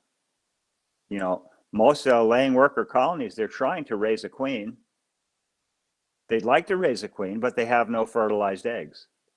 When you see a queen cup like this one with multiple eggs in it, that's a positive ID for a laying worker. And I would say 3/4 or more of the time, if you give them a queen cell that's ready to emerge, they'll accept that queen because that's what they're trying to do. We also have to do a disease check at this time of year. You need to do a disease check at least in the springtime, maybe in the springtime and in the autumn after you take your honey supers off. You need to do a disease check. You don't want to go into the winter with brood disease. So this is nice pearly white brood. This is exactly how it's supposed to look. This is beautiful, beautiful comb of sealed brood. Look at that. So this is what we're looking for. We're not looking for this. This is American foul brood disease. You can see the sunken cappings. Yes. The perforated cappings. If a family is sick, you destroy it or you treat it? Absolutely destroy it. Absolutely destroy it. Do not use terramycin to control American foul brood disease. You'll be sorry in the end because you'll forget some hives. They'll break out with it. Other hives will rob them out. And now you've spread it across your apiary, or it gets into your honey supers. What are you going to do if it's in your honey supers? Those honey supers go back on hives. How many hives? One honey super can do 3 or 4 different hives, right? If they go in different boxes, the combs, and now you've infected 3 or 4 colonies, and then it multiplies like that. No, you need to burn it. It's 100% guaranteed to get rid of foul brood. And that's the only thing we do is we burn them. We don't use terramycin here for American foul brood or tylosin. There's two antibiotics used in the States here. They've used terramycin for so many years in the States here for American foul brood that it doesn't work anymore. So now they have to use tylosin, which the bacteria hasn't become resistant to. But European foul brood. And if it's European, you treat it? If it's European, we can treat it, yes. It's AFB. You treat it or not? AFB? No, we burn it. American foul brood, AFB, we burn. European foul brood, EFB, we can treat it with terramycin. We can't treat it with tylosin, which a lot of the commercial guys use for their AFB, because European isn't touched by tylosin. So now we have to use terramycin for European foul brood. We can only get it through a prescription from a veterinarian. You know, so the inspector has to check it and ID it as European. Then the state veterinarian has to come and give you approval, and you can get a certain amount of terramycin to treat whatever you have, whatever outbreak you have, but then you can't get any more. So they really do have pretty good control over it. I'm not a believer in prophylactically just giving antibiotics just in case that they might get disease. But I'm isolated here. I don't move my bees to Florida and Georgia and South Carolina and then go to California with 2 million other beehives to pollinate almonds, and then back and forth across the country pollinating crops. And sometimes there's 2 million beehives in the same Central Valley of California. So That's nothing I would ever do. That's a crazy thing to do to your bees. But I guess the money is good, they say. So I don't know. This is European, typical European, yellow, twisted larvae, brown. You can see the what do they call this? Those segments between in the bee. They show up very well. This is European. This is sac brood. Sac brood is a virus. It's not that common, but it's out there. There's no cure for sac brood other than requeening with a hygienic bee. This is sac brood. This is why they call it sac brood. It's got a little sac around the melted pupa. This is chalk brood. This is a fungal disease. At one time, this is a picture of one of my beehives. At one time, I had a severe issue with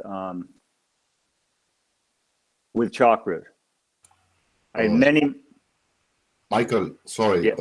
For interrupting you. How you treat this? You don't. There is no treatment for chalk brood. You have to go. You have to go with hygienic bees. So you can see that there are white mummies and there are black mummies. The black mummies have spores on them, and the bees spread the spores around the hive, and the new larvae get infected, and then they die when they're in their pupal stage. This is because this colony is not hygienic. A good hygienic colony will remove chalk brood, dead chalk brood pupae before they ever become contagious. They never get to the spore forming stage. They pull them out before you can ever see any spores. So in about 1998, I had a real bad problem with this. Many of my colonies were stinky rotten with chalk brood. Michael, question. Sorry. Yeah. Let's pretend you found a colony like this with brood, right? Yep. So what you're doing? Okay, so what I do is I requeen them with a queen from a stock that has been tested for hygienic behavior. And so the hygienic bees, they know that there's a dead pupa underneath, and they'll remove it from the hive before it ever becomes contagious. So from a place in about 1998, when I had maybe half my bees were heavily infested with chalk brood, to this day, and I requeened them with hygienic bees that year, that in those 2 years, 98, 99. To this day, I almost never find a chalk brood hive. The trait follows through. You know, you can select for that trait by growing queens, by grafting from colonies that have never shown a single cell of chalk brood. And it will be gone. This is how you do it. It's the bees that do it. You get healthy bees, you get hygienic bees that can recognize when there's a sick pupa, and they'll remove it.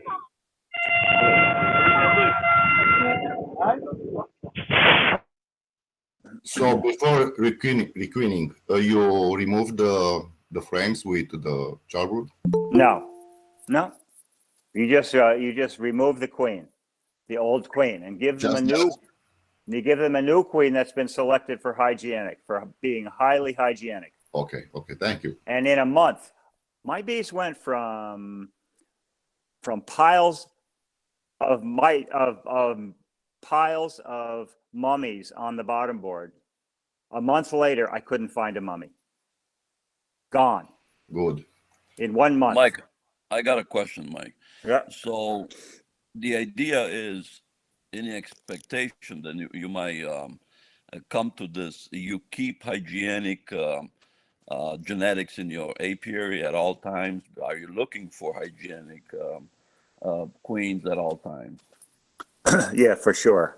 A part of my most long-term selection process has been, once I got hygienic bees, my long-term selection has been, don't breed from anything that shows chalk brood. And that has worked very well for me. in the last 2 years, we started using the frozen brood assay. Do you know what the frozen brood assay is? Where you freeze a patch of brood with liquid nitrogen, and you put it back in the hive for 24 hours, and then you pull the comb and see what percentage of the capped brood has been uncapped and removed. And a highly hygienic colony will have all of the brood that's been frozen removed, gone, 100%. Those are the ones you use for selection for breeding, you know. So you check all your possible breeders. You know, you don't pick breeders that are weak or they don't make honey or they don't winter well. You pick your best ones, and then you select. You take the Yes. assay on your best colonies, and then you pick the ones from that group that are the most hygienic, and you will have hygienic bees. It's really an amazing. It's an amazing management tool. We prefer So to it's a- destroy this colony because Right. it's too much work. Right, but it's not, because all you have to do is replace that queen. That if you replace a queen in a colony like this with a highly hygienic queen, in less than 2 months, surely in a month and a half, you will not find a mummy in that hive. You will not. So, you know, that's my take on seeing this now for 25 years. I know how I handled it, and I know that it worked. So I don't know if there's anybody in Romania that's selecting for hygienic bees. It's very easy. If you go online and search for the frozen brood assay, you probably have liquid nitrogen there that's used in some cattle insemination on farms. So it's available. So give it a try. We have 3 people here in Romania. They are doing.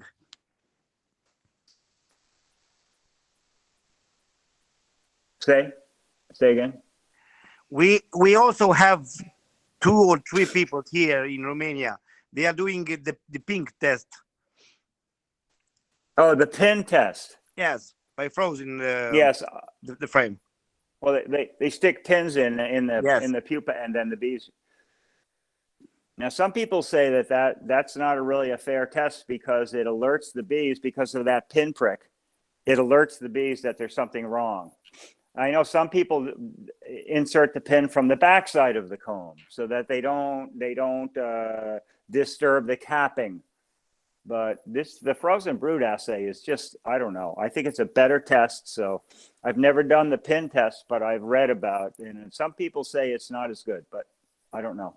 I know that the frozen brood assay is very, very good. And so we have all our potential breeders now. We're running a program. Last summer we had 64 breeders, and we through selection we got that down to 10, and all 10 were selected with frozen brood assay. Another assay now for Varroa sensitive hygiene called the unhealthy brood odor, UBO. If you'll go online and look up UBO, you'll see that's measuring the VSH performance of a colony of bees. So a scientist in North Carolina discovered that unhealthy brood gives off a volatile mix of chemicals. This isn't dead brood. This isn't dead brood like chalk brood or a foul brood or a frozen brood. This is unhealthy brood. Unhealthy brood meaning they have a high population of varroa mites or a high population of virus. You know, the varroa mites were killed, but they have a high virus load. And this spray is, you administer this spray, and in 2 hours, you pull that comb out, and you can tell how how strong the Varroa sensitive hygiene trait is in those bees. If they're more than 60% uncapped in 2 hours, that's a good candidate for VSH. So then this summer, using those 10 breeders that we had from last summer, we raised 100 nucleus colonies, and we put 50 in each yard of 2 yards, widely separated, so area wouldn't affect the results. And we ran all these tests, Nosema load, Varroa load, and Varroa growth, frozen brood assay for hygienicness, and the new UBO assay for Varroa sensitive hygiene. And we found some colonies that are very good performers in both the frozen brood assay and the UBO assay, had very low Nosema or no Nosema loads, very low Varroa loads below treatment threshold, which we're calling 2% the treatment threshold. So I think out of all of those 100 nucleus colonies, only eight had to be treated for Varroa mites. Every other one, 92 of them, were maintaining Varroa population below treatment threshold. So now, out of those 100, we'll pick the best performers of last summer's tests and pick 10 more colonies to use as breeding stock, and then we'll repeat this the sampling again for another year, and hopefully in a number of years down the road we'll have something that's worth talking about. But that's how our breeding program is. So we're using a lot of different sampling tools, not just frozen brood, but UBO and Nosema loads and viral loads and Varroa growth and things like that. So that's exciting. May I ask you about one drone inseminated queen? What do you think about that? Well, they're basically inseminated queens are with one drone is for breeding purposes, for trying to say, well, if I cross that colony with that colony, what will I get? And so I can see the benefit in some ways of instrumental insemination. But once you have your breeder queen, I think you need to use the daughters of that instrumentally inseminated queen as your future production colonies. And they need to be open mated in the field where you would normally have your queens mated, because it needs to be the whole, you need to have all the genetics of your whole apiary in there. You can't just limit, you can't limit your gene pool to a very few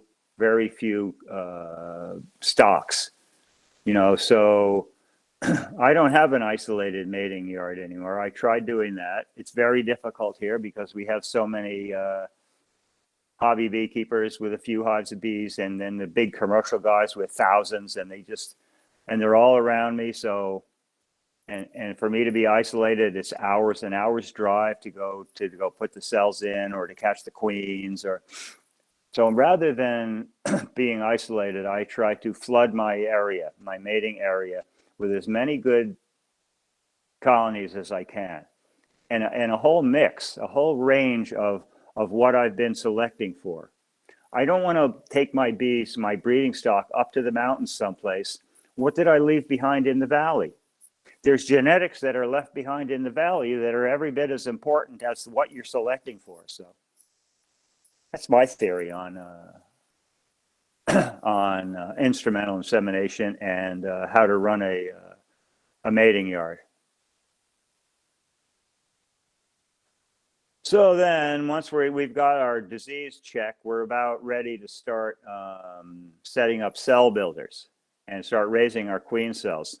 My first cell builders are traditionally set up on May 9th.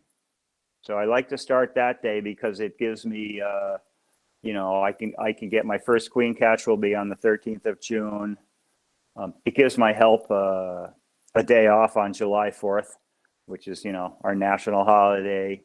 And so and it's early enough, but it's not too early. I started a week or 10 days earlier than around the 1st of May, and I did not have good results. The weather is too iffy. The bees aren't built up enough. So I wait till the 9th. And that's about this time, you know, it's about the time of the dandelion fruit bloom is when I start setting up cell builders. And we set up I do 4 cell builders at a time. And I set up 4 more cell builders every 4 days. So every 4 days, I'm setting up 4 more cell builders. Now, where I get that brood from to set up my cell building yard, let me see, I'm not sure if that works. Yes. Okay, so to set up a cell builder, I use Brother Adam's technique of cell building. And he starts with a very strong colony, and he adds frames of emerging brood to that to build the nurse bee population. So I do the same thing. So I'll take a good strong colony of bees. These are my brood factories. Let me just say that these are all brood factories. Their whole intent in my operation, their whole purpose is to make me frames of brood, to either boost my cell builders to very powerful units, or to make my summer supply of nucleus colonies. We make something like 350 nucleus colonies, and we raise 1,200 queens. And all the excess resources, the brood, the bees, the honey, it all comes from brood factories. And so to set up a cell builder, the photo on the left, that was started. The bottom 3 boxes are the brood chamber, right? 2 deeps and a medium super. And then we added a couple of medium supers to it. And then on day 1 of the cell building process of the setup, above that strong colony, above a queen excluder, we add a box with 2 frames of honey, one on the outside, right? A frame of honey and a frame of honey, and 7 frames of emerging brood. And we leave it for 10 days. So after 10 days, there are no more larvae in here. This will be my cell builder. There's no more larvae in there. A lot of the brood is emerging, becoming nurse bees. So we're increasing the population of nurse bees. Then 10 days later, we manipulate the hive. You know, we take off the deep and the medium. We put the queen right hive on the ground behind this. We turn it around and put it on the ground facing the other way. Put a new bottom board down. Put the medium on, making sure there's no queen cells or queen. And we put the deep, so there shouldn't be any, there won't be any larvae in there. There could be emergency cells. Remember, when you separate open brood from the brood nest with a queen excluder, sometimes the bees get nervous and they start emergency cells. So then that box goes on top, and you look through the whole colony, through this, all make sure there's no queen cells in here. You remove 2 frames of the 2 honey frames, which are on the outside, and you make a space in the middle, and you put a pollen comb in there. Let me see, where am I? We put a pollen comb in and leave a space for the graft. And about 2 hours later, we come back. See, this hopelessly queenless. We've shaken the nurse bees from the queen right section into the cell builder through a queen excluder, so we don't get any queens. So now they have most of the nurse bees within the colony, plus they've got the field bees, right? Because it's now in the location of the original hive. And they've got a beautiful frame of pollen that I make, you know, like that photo that I showed of making the pollen comb. And with a graft, a space for the graft, And 2 hours later, we come back and put the graft in. By that time, these bees are so hopelessly queenless. They're crying, they're whining, they're flying around looking for something. Oh, of course, they're looking for their queen. They're saying, what happened? What happened to us? And that's when I put the graft in. And so this is grafting. You can see, the larva is so small right there, you can hardly see it. That's what I like. I like about a 12-hour-old larva that's floating on jelly. Those are the easiest to graft. So that's what I'm looking for as far as my grafting material. So these queen cells will be ready in 10 days. So the day before they're ready, on day 9, I have to set up my mating nukes. So these are mating nukes that overwintered. You can see that the trees are just starting to get their leaves. This is early May. And we break them down into little nucleus colonies. Some of them have 2 nucleus colonies in a box. Some of them have 4. At this time of the year, we're into the honeysuckle flow, which is a really good nectar flow. And so this really helps the bees, stimulate the bees to make royal jelly, which is what we're trying to get them to do. So we're on a flow. This is blackberry, my blackberry flow. And so by building colonies so strong, with the population of nurse bees so high, that the bees they make the most beautiful queen cells. Even on day 10, when I'm putting these queen cells in the mating nukes, there's still royal jelly in those queen cells. There was so much royal jelly that the bees couldn't consume it all. The pupae couldn't consume it all. That's what I'm looking for. I want to know that those pupae had more jelly than they could possibly eat.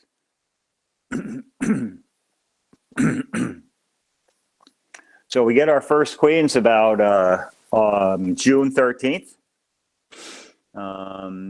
Some of these folks are employees and some of them are interns. They just come to learn. We have quite a lot of people that come here just to see what we're doing and to learn from what we're doing. We have people from, New Zealand and Australia, and Ireland and England and Canada, of course, and Mexico and where else, all over the place. They come here and just hang out for a day or a week and help us catch queens and see what we're doing. And maybe in future from Romania too. I hope. Well, yes. Well, we would hope. If you can get here with our stupid government, they blockade everybody. We still have visa. Oh yeah, good. Oh good. Yeah, but that's we right. are in European Union. We talk about lifting this visa. So. Yeah, we'll see. Yeah, I wish we had the ability to bring in outside workers, but the restrictions are so difficult. I have people in Mexico that would come here and work, and it's just hard to get them here because our government just blocks them. I have one guy that comes with a tourist visa, and he comes for 3 months on a tourist visa, but then he has to go home. So it's difficult. I love them. They're very good workers, and they're fun to be with. And so anyway, so then we have to find the queens. We're looking for queen bees. Sometimes you get a runner right in the box. She's not on the comb. She's running around in the bottom of the box. So this is Kate. Kate's got really good queen eyes, so she can. And she got a good hook on the end of her hand. She can pick up those queens running around in that box. And some other people that come. Here's a woman from China, Liang, and here's a woman. She's now in Germany, I believe. She has a job over there with a beekeeping education group.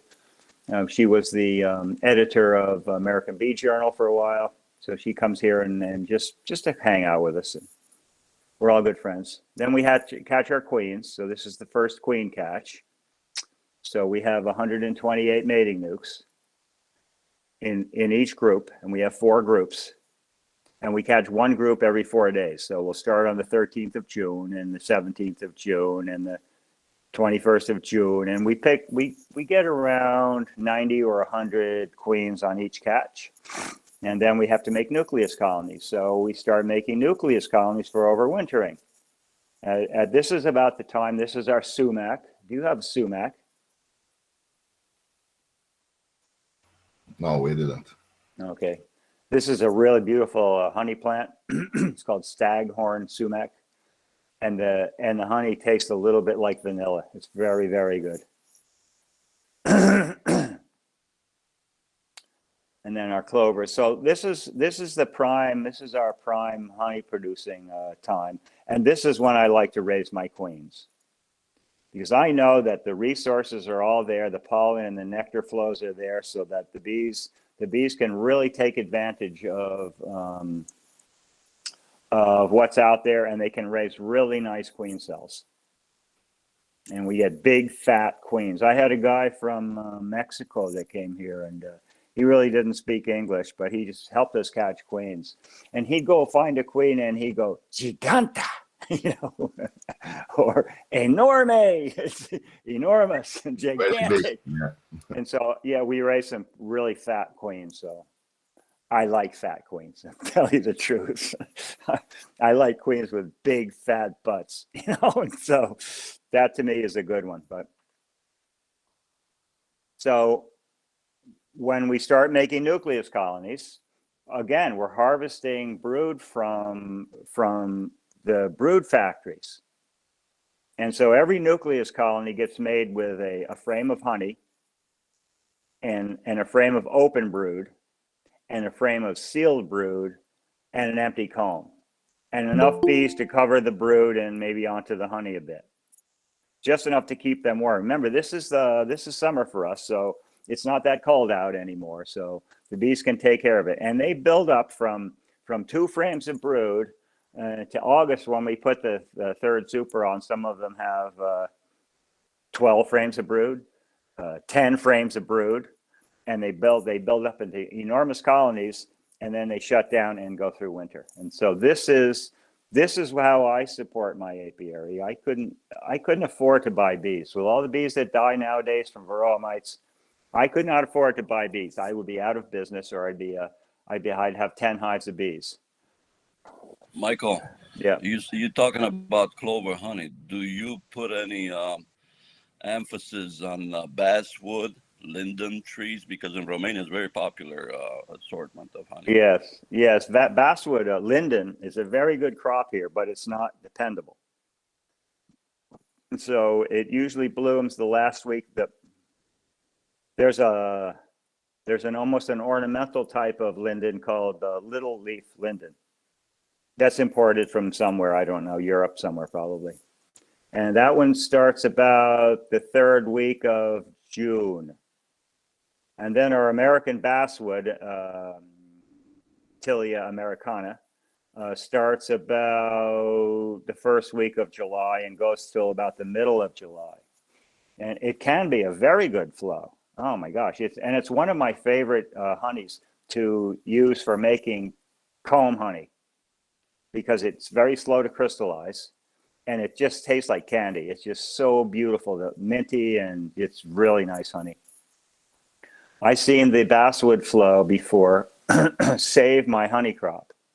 So I had, in the middle of July, in the middle of June, towards the end of June, I had empty supers on all my hives.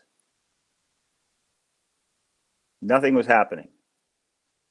And at the end of June and in the middle of July, the basswood and the little leaf linden bloomed, and they filled up all the supers. So there's always a chance when you have linden. What about black locust? Do you have any trees of black locust in your neck of the woods? Yeah, we do, and it's probably the most undependable flow we have. I think I might have seen black locust honey once in 50 years. And it seems like every time we get the locust bloom, it should be yielding about the first week of June, and it always rains the first week of June. So we don't often get locust. It's very nice honey, but we don't get much. So then we're making nucleus colonies. We harvest frames of, frames of brood. This is just a holding box for me to, when we're harvesting, we're working. And we create whole apiaries of nucleus colonies. You know, there may be 50 or 60 nucleus colonies in the nuke apiaries. We have nucleus colony apiaries that's all there is nucleus colonies. And so we make something like, I don't know, 350 nucleus colonies, 330 nucleus colonies for wintering, for, to take through the winter for replacements and for selling in the springtime. Of the 350 or so, I'm not sure why. I know my queens are awfully good, and they must have a lot of pheromones. They must be good smelly queens because, I haven't had more than, say, 5 queens rejected in a year. So we make 330 or 350 nucleus colonies, and only 5 of the queens got rejected. I think in the last 3 years, there's less than 15 queens out of 1,000 nucleus colonies that we made have been rejected. So, I think we're doing a really good job. I'm sure part of it is that the queens aren't being put on an airplane or a truck and shipped somewhere. I'm sure that must have something to do with it. But I'm really satisfied with this queen rearing method that we're using. We're getting really nice queens that get accepted well. And even the queens that I ship queens all over North America. I've shipped them to Alaska. I've shipped them to British Columbia. I've shipped them to all over the US. I've shipped them to Mexico. I'm not supposed to ship them to Mexico, you understand. But they sort of go to Texas and somehow they get to Mexico. I don't know how.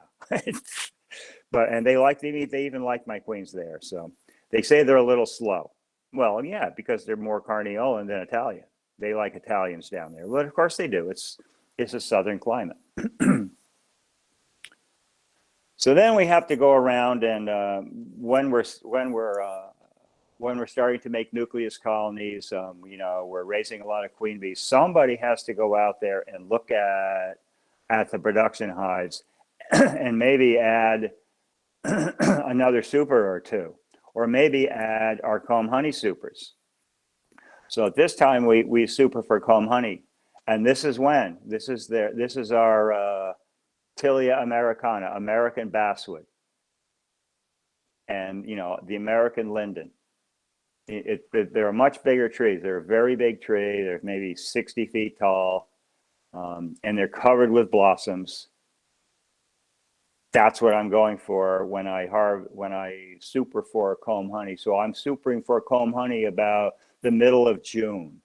To let them get working in the supers, and then they can put the basswood flow in the supers. Yes, this is a very important flow for Romanian beekeepers too. Right. And you need very strong, to make comb honey, you need very strong colonies. Colonies like this, on the verge of swarming. All the pink boxes are comb honey supers. See, I painted all my comb honey supers pink. So I could walk into an apiary and I'd know where the comb honey supers are immediately. And I can get them off before they get travel stained. But look at the population. Now, these are nucleus colonies that were made this year. Look at how they've built up to sometime, early July. My goodness, they're just exploding.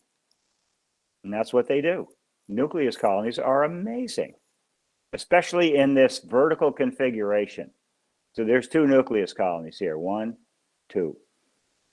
And in that vertical configuration, you don't know what it is, in a 10-frame Langstroth hive or a typical wide hive like that, in order to to build population, they need more brood. And in order to raise more brood, they have to move out to the edges of the brood nest. Well, it's cold out there. So they need to polish those combs, clean them and polish them and get them ready for the queen to lay. But they have to have population to do that. They don't have to move anywhere. When the combs are 4/4/4, there's no sideways movement, and heat rises, and they fill those combs up so fast with brood, you'd be amazed. So that's why I call them brood factories, because that's what they do. They just make brood. So then we get our honey supers on, the comb honey supers, and we're done making nucleus colonies. And now we have to go through everything and look for colonies that need to be requeened. I don't requeen every colony every year. I don't requeen every colony every other year. I requeen honeybee colonies when they need to be requeened. I'm also, other than, for hygienicness and production like that, I'm also selecting for longevity. And how am I going to find queens that will last? The big issue nowadays is, well, the queens don't last like they used to. Well, the breeders have convinced many of us that we need to be requeening every year, or we need to be requeening every other year. Well, what do you do with a colony that's got a really beautiful queen and she's 2 years old and she's not slowing down at all? Wouldn't you like to see how far that queen would go? I'd like to see how far that queen would go. Wouldn't you like to see if that colony knows the proper time to requeen themselves, to supersede that queen before they crash, before they start getting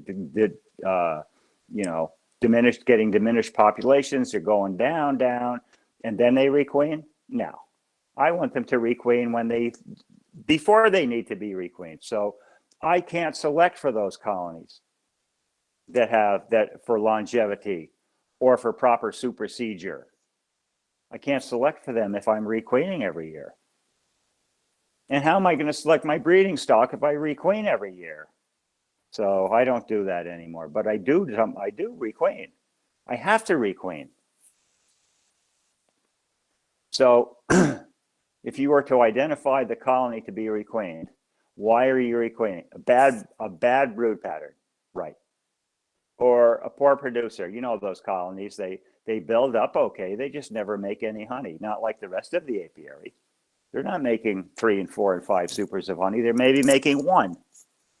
That's a good colony to requeen.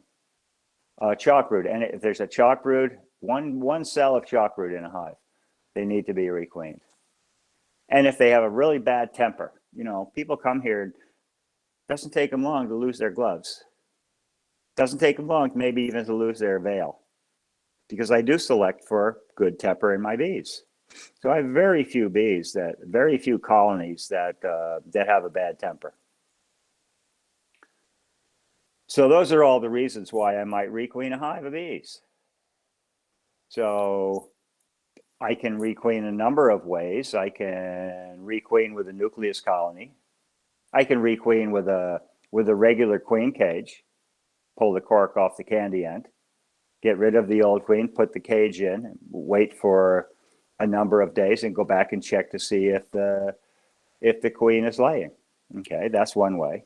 Or I could get rid of the old queen and give them one of my nucleus colonies, which would not only requeen, but also boost that colony's strength. That's a good way.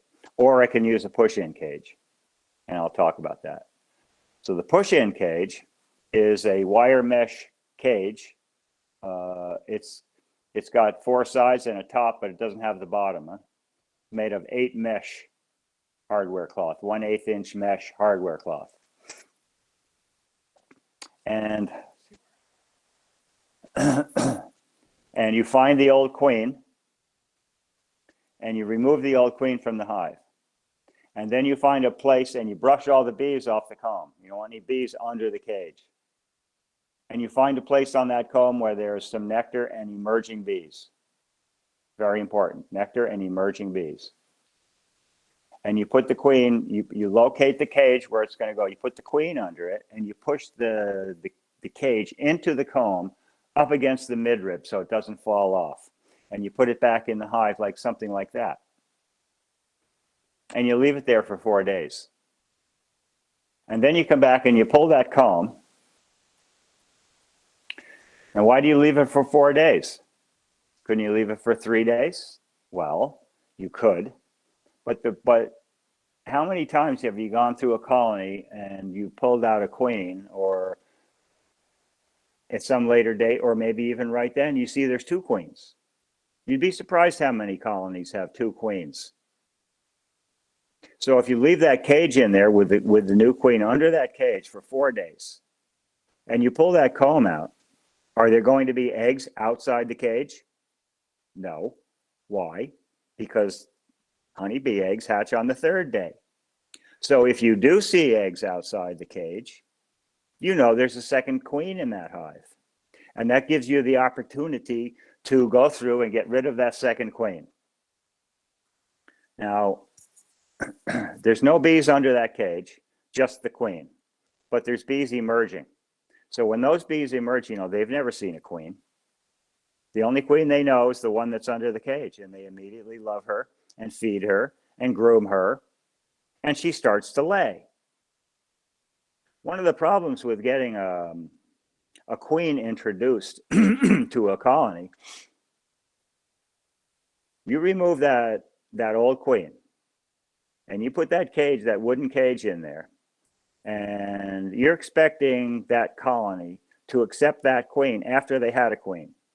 Now, the queen that they had was a laying queen. Sure. Well, what about the queen you're going to give them in a wooden cage? Is that a laying queen? No, it's not a laying queen. It's a mated queen. But as soon as you take that queen out of the mating nuke, and I bring them home. You saw my picture with 100 of queens. They're nice, big, fat queens. I cage every queen. I mark every queen. Nobody else in my operation does that. I do it because I want the control over quality. So if I see a runty queen, I get rid of her. Only the good ones I keep. But when I bring them home the next day, after they've been on my table for a day, for a night, those queens have shrunken. Their abdomens are no longer big, fat, puffy abdomens. They're short little abdomens. Why? Because she stopped laying. So now you have to bring that queen into lay. Well, in a wooden cage, she comes out. How She's do not you in choose a good queen? performance, somewhat color, but performance, pretty much. So that queen comes out of the wooden cage. She's not a laying queen. She's a mated queen. So now she has to come in to lay. And some colonies reject that queen because she's not acting like a laying queen. But if you put her under the push-in cage and she starts to lay, now she plumps up and she's laying eggs and she's being attended to by her new nurse bees. And the bees on the outside of the cage have now got it, and they're feeding her and they're cleaning her through the screen. And so that's what we do. So this is a nucleus colony and a brood factory, and it's being requeened. So now she's looking to see if the queen is laying. So there's the queen right here. And there's all the bees underneath the cage are newly emerged bees that have accepted her as their mother. And the bees on the outside, they're on there gently. They're feeding her. You can move them with your finger. You can just move them over with your finger. They're not gripping onto the screen like, they're like Velcro, like you pull them off and it's like Velcro. No, they're not doing that. And when you pull that cage, within a minute, look at the retinue around this queen. Look at the retinue around this queen. It didn't take a minute before. So now you know that they're accepted. So that's how we do our requeening. But before you requeen, sometimes you have to find the old queen. And sometimes it's very difficult to find that old queen, as you all know. So, Here we're doing some requeening in the cell building yard, and this is one of my favorite photographs ever. So I'm sitting here. Whoops, let me see here. I'm sitting here watching this. What's going on here? And they got 4 people looking for the same queen. Somebody took the hive apart and couldn't find the queen, and now who knows where she is? She's she's on the grass. She's over here, or she's over there, or these guys are. What about over here? This is a silly photograph, and anyway, that's what happens. So in order to find the queen, rather than just looking, you have to be in control of what's going on. And so I use a shaker box. This is a good hive body, a good bee box with a queen excluder nailed on the bottom, and a little bit of duct tape along the inside edge. And when you shake the bees in here, they go down to get back in the hive, but the queen can't. So she's be running around. And when they boil up over here, they get to the queen to the duct tape, and they don't like the duct tape. There's something about duct tape that the bees don't like to cross. A few bees will, and you could brush them back with your brush, and you'll find the queen, just a very little bit of smoke. You don't want to smoke them heavily, or they'll boil over, or they'll fly. So you get a little bit of smoke wafting around, and you brush them down, and a little bit of smoke wafting through the opening, through the top of the box, and all the bees will go back down, and the only thing left on the excluder are drones and the queen. That's how you find a queen. It's very good, very quick. Then we have harvest. After we get done going through everything and requeening, we go through all the production hives. If anything's not been productive, and if anything's got an issue, we requeen them at that point. Same with the nucleus colonies, the brood factories. We're really pushing these brood factories. We're pulling brood out all the time. And eventually the queens wear out. A 2-year-old queen in a brood factory's anything older than 2 years is asking for trouble. So when we pull the honey off, we start pulling supers of honey off, and then, sometimes you need to leave something on, some honey on. So now I could take this top box off. So you see, this is the dark is pollen, and these combs here that look like that, that's honey. And then here's some empty space here. This is the cluster space. So when the bees make the winter cluster, they don't just go between the seams of combs of honey and all like that. There's empty cells. And they regulate the temperature of the core of the brood nest by how many of those empty cells are full of bees. The more empty space, the lower the temperature. The more cells that are full of bees, the higher the temperatures. That's how they regulate their temperature. Now, if I were to take that top box off, look what I'd be taking. I could leave the bees. I could make sure the bees are in the bottom. I could feed them enough sugar so they'd have plenty of weight for winter. But what about that? What about that pollen? Did you ever uncap combs of honey and say, oh my gosh, look at all the pollen underneath that honey? Yeah, you should have left that on the bees, because those bees need that pollen in the springtime when they start they're expanding their brood nest and starting to raise brood. That's their spring pollen. So you don't want to take their pollen.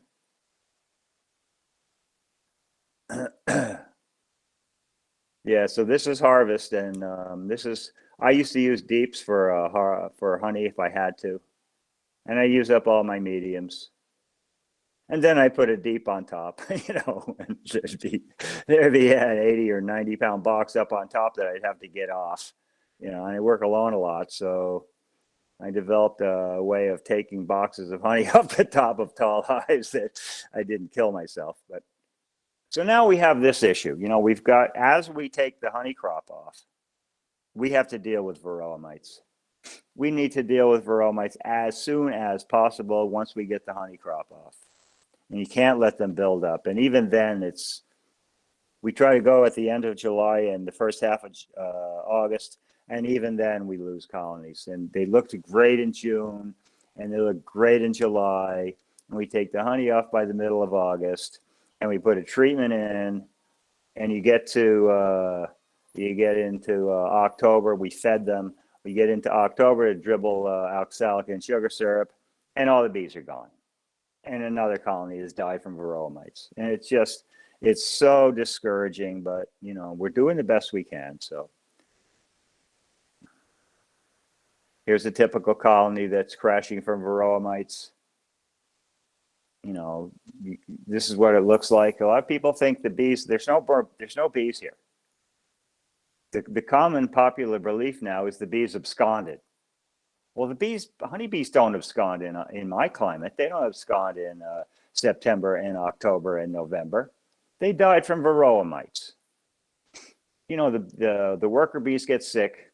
They leave the hive to protect the colony from their disease, and pretty soon there's no more bees. All the new bees are dying as they emerge, or they come out. They have no wings. They crawl away from the hive and die somewhere.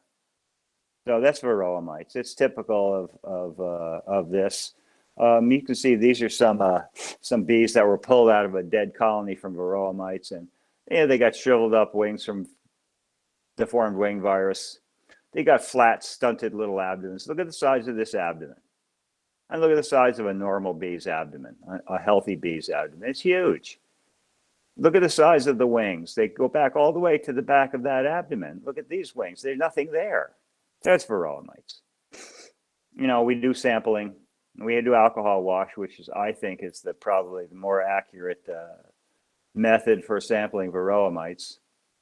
And we're looking for this. We're looking for zeros. But we're not getting a lot of zeros. We're getting some ones and twos, but we're also getting 15s and 20s and 30s and 50s. Colonies that 2 months before had looked great. There's seemingly no varroa mites in the drone brood because we're searching drone brood, and then 2 months later the colony is dead.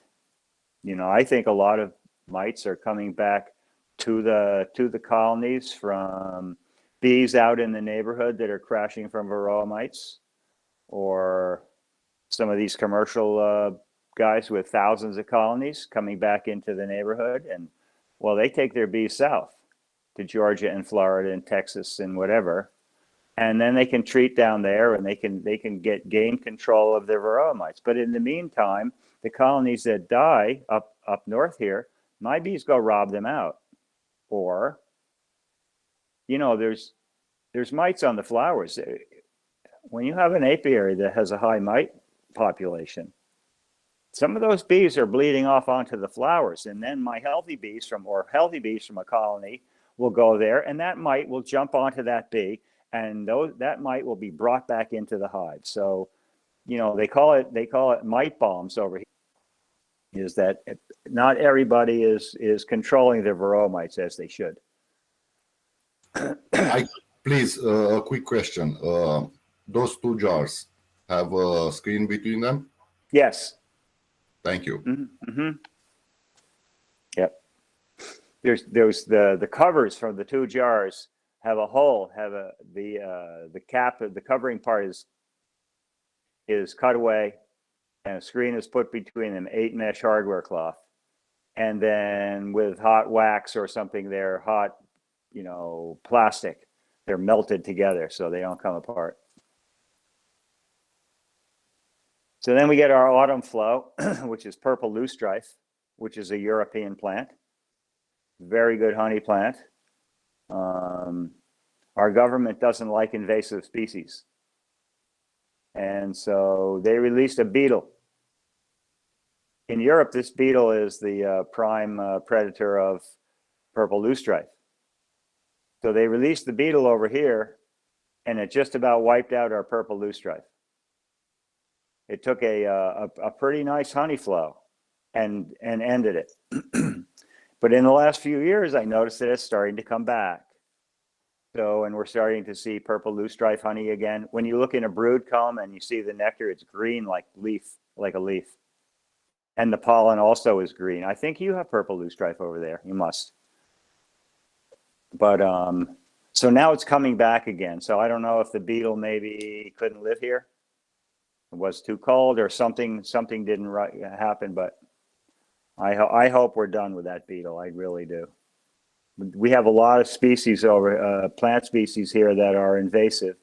You know, honeysuckle and sumac and buckthorn and purple loosestrife, and I could name a number of species that are considered invasives, and they're trying to get rid of it. Knotweed, Japanese knotweed. Oh my gosh, what a wonderful plant. They're trying to get rid of that too. So I wish they'd leave our plants alone. But this is the goldenrod. This is knotweed. We call it Japanese bamboo, but it's called knotweed. It's got a very dark honey like buckwheat, but not as strong flavored. It's the same dark color. If you look through it, it looks a little reddish like buckwheat, but it doesn't have that very strong flavor. It's a very nice honey. Yes, yes. We have that in Romania too. Yes. Yeah, it's a very nice one. Then the asters come. This is flat top white. We get quite a good nectar and pollen flow from the asters. And it's a long bloom period. So it starts in, gosh, it must start in August and go all the way through into October sometime. Different species of aster. And it's a great pollen. It doesn't get killed by the frosts. It can freeze, and then as soon as it warms up, it'll yield pollen again. So very nice. New England aster. There's many, many species of asters. I don't even know them all. So then we have to get ready for winter. So first off, never have an AFB colony go into winter. So you need to look after you take the honey off. That's a good time. You know, take the honey off, do a brood check, look for disease, and deal with it if you find anything. And if you find American foul brood, burn it. You know, those colonies, it may not be dead, you know. Oh, they don't look so bad. Maybe they're going to take care of it. Yeah, well, I've had colonies that seem to be taking care of it. You go in the hive and there's 2 or 3 cells of American foul brood disease. Okay, well, let's give it a chance. I want to see what it looks like. You go back a month later, 2 or 3 cells of American foul brood disease. But if that colony dies in the winter and all the other colonies in the neighborhood rob it out, now I've got American foul brood disease all over the neighborhood. So it's not worth it. Burn the thing. You can make another beehive. We want to look to see that the clusters of bees are big, strong clusters. So if you tip the top box up and just stand it on the hive and then walk away for a few minutes, and you can start to see population because the bees will expose themselves, and you can see how many bees there are in these hives. Look at the population of these bees, of these beehives. That's just what I'm looking for. I'm not looking for that. There's one that doesn't have such a good population. That one needs to be looked into. What's wrong with it? Not a good, strong population. Perhaps it needs to be united with another one. Anyway, so we're looking for good, strong colonies. So there's colony strength evaluation, something like that. Look at those colonies of bees in probably September. Wow. After the honey was taken off. Perfect. That's what I'm looking for. Then we have to feed them. So do we feed every hive? No. We leave enough honey. I try to leave enough honey on the hive so that they don't need to be fed. But there's always some that do, yes. So I wait until the goldenrod nectar flow is done. And how do I know that? Because of the odor. Ripening goldenrod nectar has a very distinct odor to it. And as soon as you no longer smell that odor, then it's time to feed because the incoming nectar is done for the year. So as soon as that happens, we rotate into feeding. How much do you need to feed? Well, what I do is I have a target weight, see? And I know how much a hive needs to weigh minimum in order to make it through the winter. And not just make it through winter, but make it into spring. Maybe make it till April, so I don't have to feed fondant. And I don't have to be out in the snow up to my butt and, you know, pulling a toboggan with syrup on it and on snowshoes going out to the bee yards.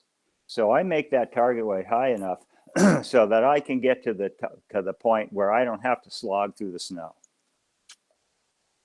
But I don't want to feed them so much that all that cluster space. Remember that other slide? Let me see if it's here.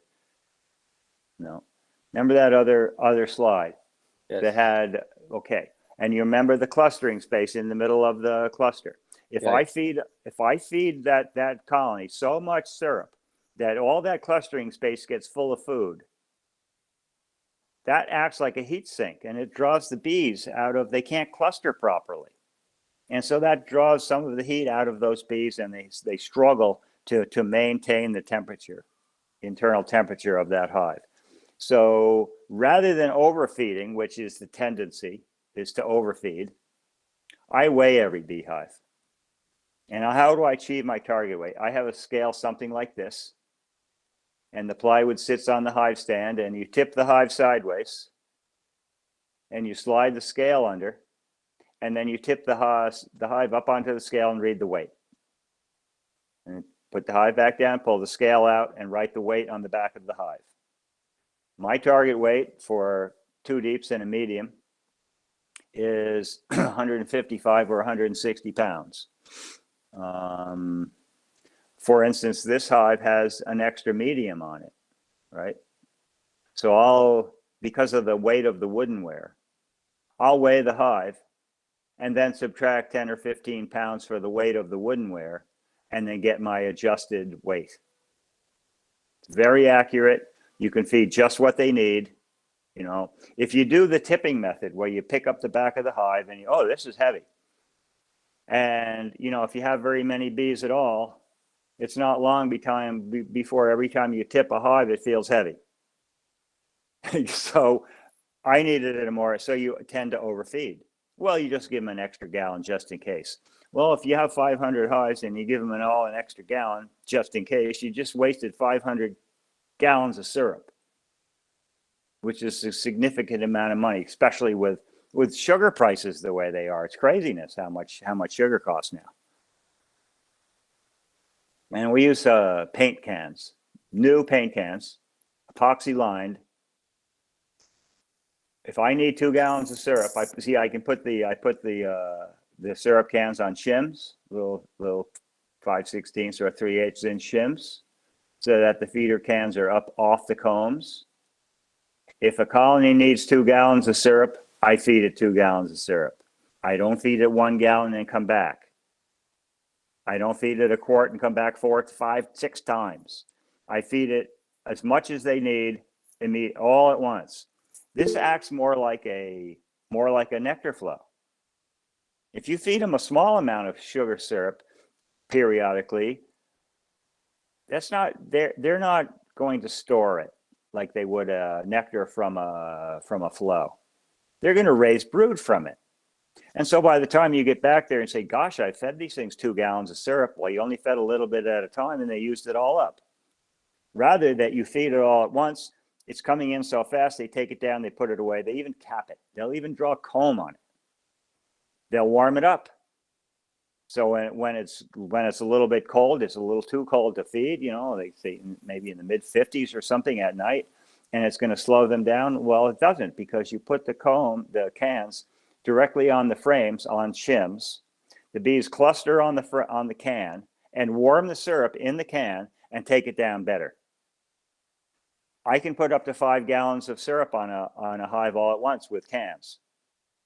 So if this colony needs 50 pounds of syrup, if it was 50 pounds light, so maybe it weighed 110 and it's got to get to 160. I need 50 pounds. I'll put 5 pounds on it all at once, 5 gallons on it all at once. Put an empty box around it like that and cover it. And protects it from the robber bees and from the weather. That syrup will be gone in a week. 5 gallons, 60 pounds of syrup, gone in a week. There's holes punched into the lid. 5 or 6 holes. I don't know if you know a 6-penny nail. I don't know what size nails you have over there, but a 6-penny nail. That's plenty big. 8s are a little big and they'll drip, but 6 are great. And then we get all the syrup on, and then it's time to start thinking about getting them ready for winter. We have our autumn colors from the trees. This is my backyard. The colors here in Vermont are really awesome. And then we have to wrap. So we wrap tar paper around the hives and insulate the inner cover. As I mentioned before, you know, the black tar paper is solar gain. It gains heat from the sun, but I don't insulate my beehives overall. I don't use styrofoam, polystyrene hives, and I don't surround my beehives with polystyrene sheets. Only a piece on the inner cover to prevent condensation on the bottom of the inner cover, which drips on the bees, and the bees get wet and they will die. But it doesn't matter. Cold does not kill bees. You know, people are trying to insulate their hives so that they can keep it warmer in the hive. Cold does not kill bees, at least not here. You know, moisture kills bees. So that's the issue really for wintering here is moisture, having enough food, having the Varroa mites taken care of, and taking care of that moisture issue. This is what a properly wrapped hive looks like. It's got a bottom entrance with a screen in it. Let's see. This is the materials that we use: a black paper, a screen for the mice, a little duct tape, staple gun, some string to tie the cover down. So we cut this piece of paper, tar paper, fold the cover over because tar paper is always taller than your beehive. So this is the beehive we're going to wrap. First, we scrape off the burr comb. When I put the styrofoam on the foam board on the inner cover, I want it to sit on the inner cover. I don't want it to sit on burr comb with airspace under it. I want it to sit on the inner cover, and therefore it's better insulation. So we scrape it off. And we put duct tape on the hole, on the feed hole there, because the bees will chew a hole in the styrofoam if we don't. We put the wedge, the wedge in the hive. The mouse screen got to go from side to side, so the mice can't get around it, and they can't get through it. We have an upper entrance. This is just a notch cut in the inner cover, so for the summertime, it faces down and towards the front of the hive, towards the sun. And we put the foam on top. So that colony is ready to wrap. So we have these wrappers. We put them around and staple them, and we staple it in the front where the entrance is. And you can see immediately they start to poke out. So it's already gaining some heat from the sun. With the cover tied down, that's what it looks like for our hives. Once we get them to this point, we finish up all the apiaries, and then we work in the shop in the wintertime, fixing equipment, building new equipment, processing honey, taking some time off, thinking about next year. You always got to think about next year. This is agriculture, right? Next year is always going to be better, right? Now we've always got next year. So anyway, so this is another apiary that's wrapped. This is the kind of snow we get. We didn't get this one wrapped yet. We had a big snowstorm in end of November. We had to dig out all the beehives before we could wrap them, and it really slows things down when you have to dig all the hives out. We dig them all out, we wrap them up, and then we're done with it for the winter. Yep. So I don't know. I always feel pretty good when I know that the old man in the mountain is watching over my bees. Can you tell us something about treatment, about Varroa? Yes, well, we used... What do you use? Previous years, I've been using Amatraz. As Amatraz is starting to fail now, we're moving to oxalic acid. So we're using oxalic acid dribble with sugar syrup in November when there's no brood. Then in the springtime, we're giving them. Do you use 35 grams oxalic per liter? Yes, exactly. per liter of 1-to-1 sugar syrup. So you mix a liter of water and a liter of sugar, and that makes 1-to-1. And then you take a liter of that and you mix it with 35 grams. Yes, exactly. And you put 50 grams. But someone said in a study that they have the problem with the tongue, the bees. I can't say that. I haven't experimented enough with it. I haven't seen an issue. Would I see the issue? I don't know unless I actually looked. I haven't seen an issue. So I did. Treat the same, but we treat different with amitraz. We don't use strips. We use fogger. It's different. I know what it is. Yes, I know. Yes, or and we made in October 2 treatments with amitraz, and in November oxalic. Yes, well, we used to use. Yeah, that's right. But it's not enough. No, because amitraz is failing. So it's last summer we had a high mite spike. We took the honey off, and we did alcohol wash, and we found, for instance, a colony that had 30 mites in the sample. Very, very high.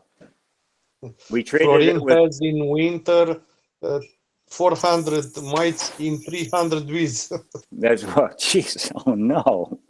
So we treated with amitraz 3 times, and we sampled the mites, and there were still 30 mites.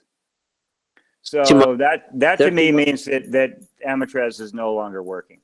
30 mites on the jar on 300 bees? Correct. Wow, that's a lot. Yeah, but there was 30 mites on 300 bees before we put the treatment in.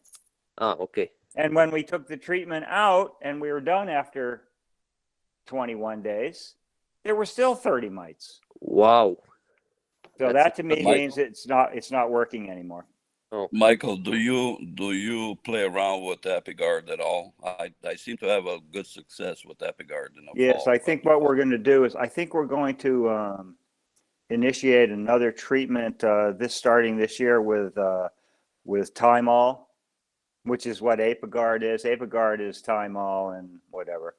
And Randy Oliver is talking about making a Thymol mix and sucking it up, getting it into homosote blocks and using that as a treatment. So, he's in California and it's a lot warmer there, and they have a longer window of opportunity to treat with something like Thymol or Apigard, because you need warm temperatures, or Formic. And so I think we're gonna try that. We're gonna add that to the Michael, mix. Yep. Because we share the same type of weather, it seems to be successful to me. I use the oxalic acid with glycerin 50/50, and I add 20 milliliters of essential oil Thymol to that 10 pounds oxalic acid, 10 pounds glycerin. And it seems to work a lot better than just glycerin and oxalic acid. That's very interesting. And how much Thymol do you put in the mix? Well, what I do, once I get it to clear, once that combination of oxalic acid and glycerin combines according to what we need, I let it cool off a little bit, and then I add that 20 milliliter, and that makes 40 pounds. So is this in or 20 pounds? And how much are you adding that to? I mean, how much weight is the oxalic glycerin? Well, it's 10 pounds. You know how you buy that Florida 10-pounder bags? I use when I make them. I make my pads. I use that New Pig pads because it seems to retain about 90 grams of mixture in 2 pads. And adding the 20 milliliters of oxalic acid, Thymol to the 20-pound mixture, it seems to work a lot. I tried with 10 milliliters, but I increased it to 20 milliliters. Okay. Yeah, that's interesting. I just may try that because we like to start using thymol in the mix somewhere. We just haven't. I've never used it, so we have to experiment a little bit. So I'm open to suggestions. Mr. Michael, The we have here Mr. Christophe from Norway, and he is researching and trying to bring new ideas to treat Varroa with heat treatment. Mm-hmm. And it's here with us. Maybe later he can talk about this. Yes, I remember a beekeeper here in Vermont that he tried to make the machine that the Russians used, and you put the bees in it tumbles them around in heat, and it kills the mites fall off, and then you put the bees back in the hive. Something like that. No, he's getting another approach to this. Oh yeah. So after we finish, Pune-l un pic să arate pe ecran, să prezinte. Mr. Christophe, you are still here with us. Okay. So, Yeah, let me hi finish. guys. I'm still around. Yeah. Yeah, let Yeah, me you finish. can- I'm almost done. Yeah, I'm almost okay. finished here, and then I will. Yeah, So sure. then, then we have winter, and the winter starts closing in on us again, and the birds, and about the only birds we have left are the little chickadees, and then we start getting snow again in December, and this is the kind of snow we get in December. December and March is our big snow months. So this is kind of a funny, a nice story. I got introduced to a school in Mexico, in Oaxaca, Mexico, and they teach beekeeping. It's one of their. It's a technical school, and so they teach beekeeping and other agricultural practices, and they really don't have a lot. The beehives were old and rotten, and the extractor was galvanized and rusty. So I started a fund me on Facebook, and I was able to raise them $6,750, which the last time I went down, I took them a check. Well, we made up a check, and these little girls held it up, and it went so well. And so, I did think I did pretty well. Then this year in January, I started another one, and I haven't dispensed the money yet, but I've got over $11,000 for them. So, this money went to, instead of going to the school, which was the original intention, the money went directly to the students, to the apicultural students. And so each student got a bee suit and a veil and gloves and a hive tool and a smoker and a hive full of bees to take home and do with what they wanted. It has nothing to do with the school. It's theirs to do with what they want. And so, this is kind of a good thing because it helps them in their future. It gives them the beginnings of their business, of their apiary. So I don't know. I was pretty pleased with that whole thing. Congrats for this. Yeah. So anyway, this is my help, and I just want to say thank you so much for inviting me here. so Thank you so much for coming. Can here. enter anytime. It's the same link always, but you need to learn Romanian. Well, you come back next year. And if you want to make a small donation or something like that to that school, or Yes. Well, you Da, can el go on. folosește chestia asta la elevi. Nu înțeles așa? Îți explic eu mai târziu. If you go on my Facebook page, okay, you can find the link. It's still open, so you can find the link. Oh, thank you. I was supposed to be in Mexico right now, and they had to cancel our trip because they just don't have any money. So, Michael, on behalf of the entire community, the Romanian community, I thank you for taking the time to come and talk to us. oh yeah, I enjoyed it very much. Thank you very much. And if you want to know more about what we talked about, I can reach out to you and explain to you about the time. Sure. Yeah. Do you know my email address? No, I don't, but probably I'll search you on Facebook or somewhere where we can start corroborating. Okay. Yeah, if I'm on Facebook. All right. Thank you. Very good. Thank you. Thanks, we join us. Okay, very good. Thanks. Thanks a lot. Colegul cu încălzirea. So if you want to, Michael, if you want to stay a little bit more with us to see what Mr. Christophe Yes, has I'd like to to. to I'd say like to about hear this. what. Yes, I'd like to hear what Christophe has to say. Yes. Yes. First of all, if Mr. Christophe don't mind, if any questions, because we all push the questions to the end for Michael. If there's anybody that have a specific question before Brad wants to talk, it'd be a good idea now.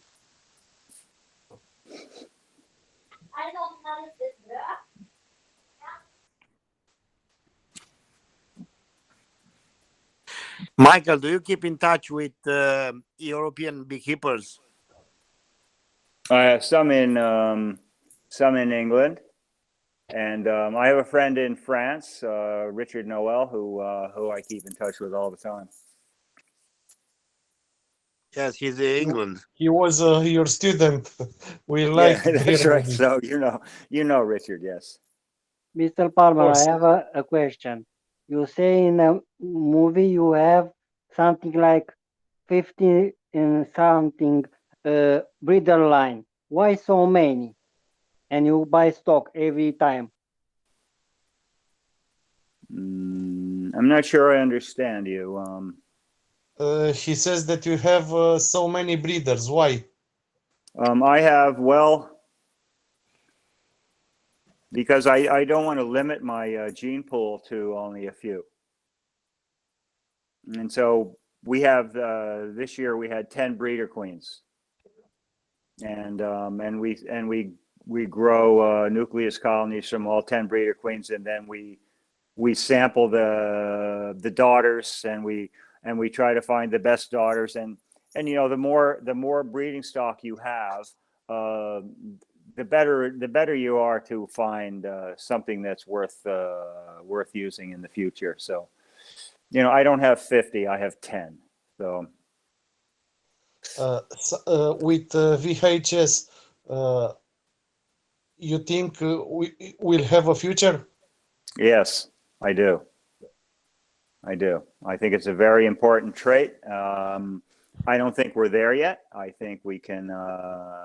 It's going to be improved. Right now, to find the VSH colonies with high VSH, it's very difficult. It's very time consuming. You know, you have to look at maybe 1,500 brood cells and open them up and look at the mother mites, the foundress mites within the cell. Are they reproducing or are they not reproducing? Well, if they are reproducing, then you go to the next hive and you look at 1,500 cells there. And we just don't have the time for this. But if this new unhealthy brood odor assay works as well as I think it's going to work, it's going to really improve our selection of VSH. And really, and you know, I mean, who has time to put employees at a table and a microscope looking for mites in brood cells? I don't know how. We can't find enough help we need, and it's hard to get the work done we have already. So this is really going to be a step forward. You know, I have a breeding program with the university, and we got a grant from the government for the money to run the program. And so all the examiners are coming out of the university for their summer jobs, and they're sampling for Varroa, and they're sampling for Nosema, and they're doing the frozen brood assay and the UBO assay. And anyway, so that works well. Then I can concentrate, my help and I can concentrate on the bee work that we have to do. I understand. Thank you. Thank you. But what? How about? Do you use just a moment? Do you use Cumafos? No. Or Flumetrina? Cumafos or what? Nu știu exact. Flumetrin. Oh, flumethrin? No. Yes. No, I don't use flumethrin. Flumethrin It's like apistan, isn't it? It's like fluvalinate, isn't it? It's a pyrethroid, isn't it?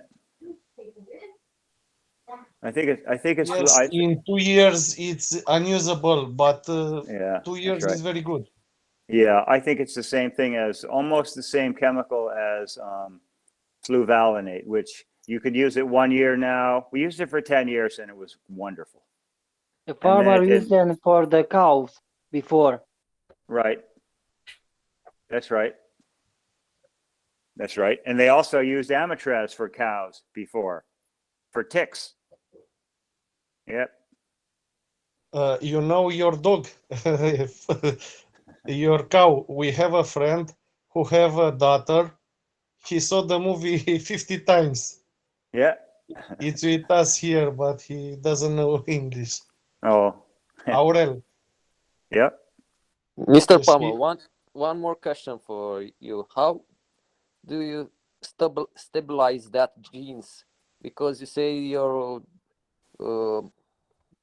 queen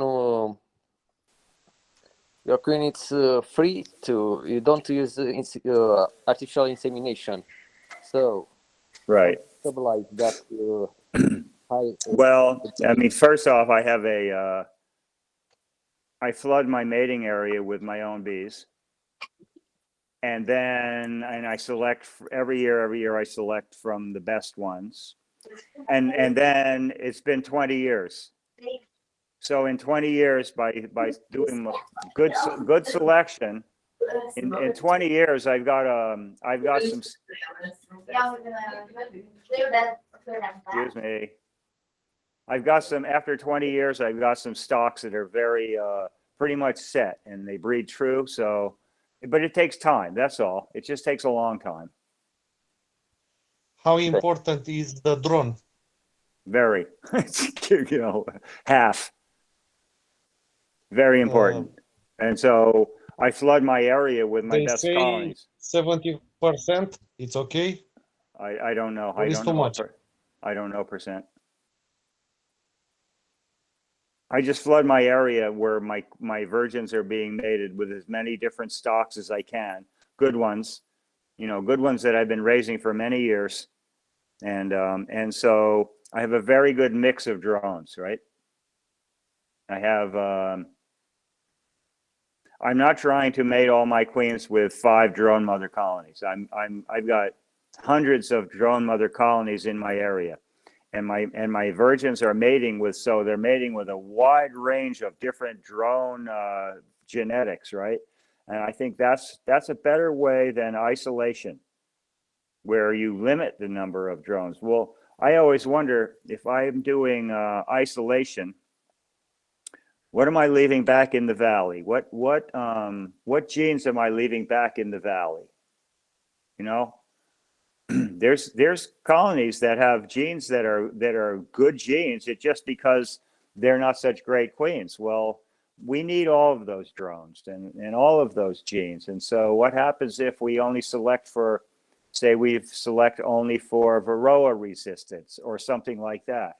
Well, then you're gonna be, what about all the other traits that we need, the good temper, honey production, wintering ability, hygienicness, so they don't get brood disease. So we need to remember all those other traits, and we can't just isolate because you know, we're getting rid of too many of the traits that we have there already, and we need them all. Yeah, it's true, because you select for one character and you lose another one. That's right. That's right. Thank you very much. Yeah. Mm-hmm.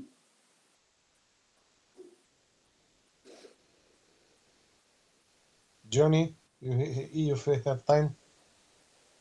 Okay. More questions? If you don't mind. Cheers. Cheers. Cheers.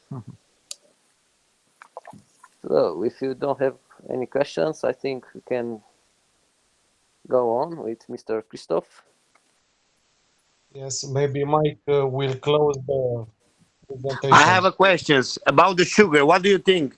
Which is the best for the bees to feed them? Sugar or corn syrup? No. sugar is best as cane or beet. High fructose corn syrup. Okay, corn syrup, you can feed the bees corn syrup safely, but high fructose corn syrup degrades very quickly. And hydroxymethylfurforaldehyde is a breakdown product of fructose. And it can accumulate over time, or it can accumulate with temperature. And if you feed your bees that syrup that's got high HMF content, you'll kill your bees. I killed so many bees, nucleus colonies, feeding them older high fructose corn syrup that it looked fine to me. It was a little bit off color, a little bit tan, not bad, but just a little bit, a little brownish or a little, and it killed so many of my bees that I don't use it anymore. I just use cane sugar from Mexico, and I mix it with water. Yeah, this is very interesting observation. Do you feed high fructose corn syrup? For wintering, usually we feed with corn syrup because we don't have enough time for taking the hives to take the weight. Right. Not everybody. It's not everybody. Now most of us we use sugar. Yeah. And yeah, I use sugar. Percentage of water or and in spring it's it's the best. Yeah. Yeah, I bought around 12,000 pounds of sugar this year. So it's quite the chore in the fall, but we have to do it. So one part of water and one part of sugar. Yeah. Two parts of sugar and one part of water. You want heavy. I want heavy, yes. Okay. I don't want to feed. If my bees need food, I don't want to give them food that's half water. Because the season is very short. That's right, and then they have to get rid of that water. Yeah, thank you. And they have to ripen the syrup, and so it's better for 2 to 1. Yes, but nectar it's 80% water, 20% sugar. Right, I realize that, but then the bees have to ripen the nectar. But if you want to have more bees in winter, if you use it before, it doesn't work. Dan nu are timp. La el sezonul e scurt, cum e și la domnul Da, înțeles, scuze. I'm sorry. Michael, I got a question for you. Mm-hmm. There's two train of thoughts on this idea. Do you wait to collect some crop of goldenrod honey and be a little too late on feed, or you with the other group that allowed that goldenrod to stick with bees over the winter, and you're not interested in that? Yeah, I used to harvest the goldenrod, but now with Varroa mites, I can't wait till the end of a goldenrod flow to harvest because I have to treat for Varroa mites. So we try to put enough supers on in the summertime so that most of the honey will be in the super so that we can remove. And that leaves the brood nest a little bit light. And then the goldenrod comes in and fills up the brood nest for winter.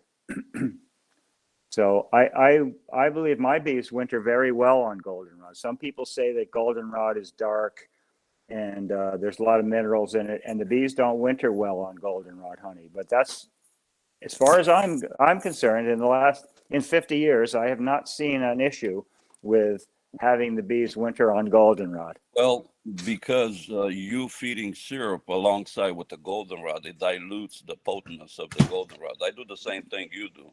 I let the goldenrod for them, but I do feed the syrup to bring them up to weight. Right, but many colonies are up to weight, and they don't get any feed, and they still winter on goldenrod fine. So I don't. Perhaps there's different soil types give you different mineral content or whatever in the honey, and I understand that. But for here where I am in the Champlain Valley, I don't have any problem with bees wintering on goldenrod.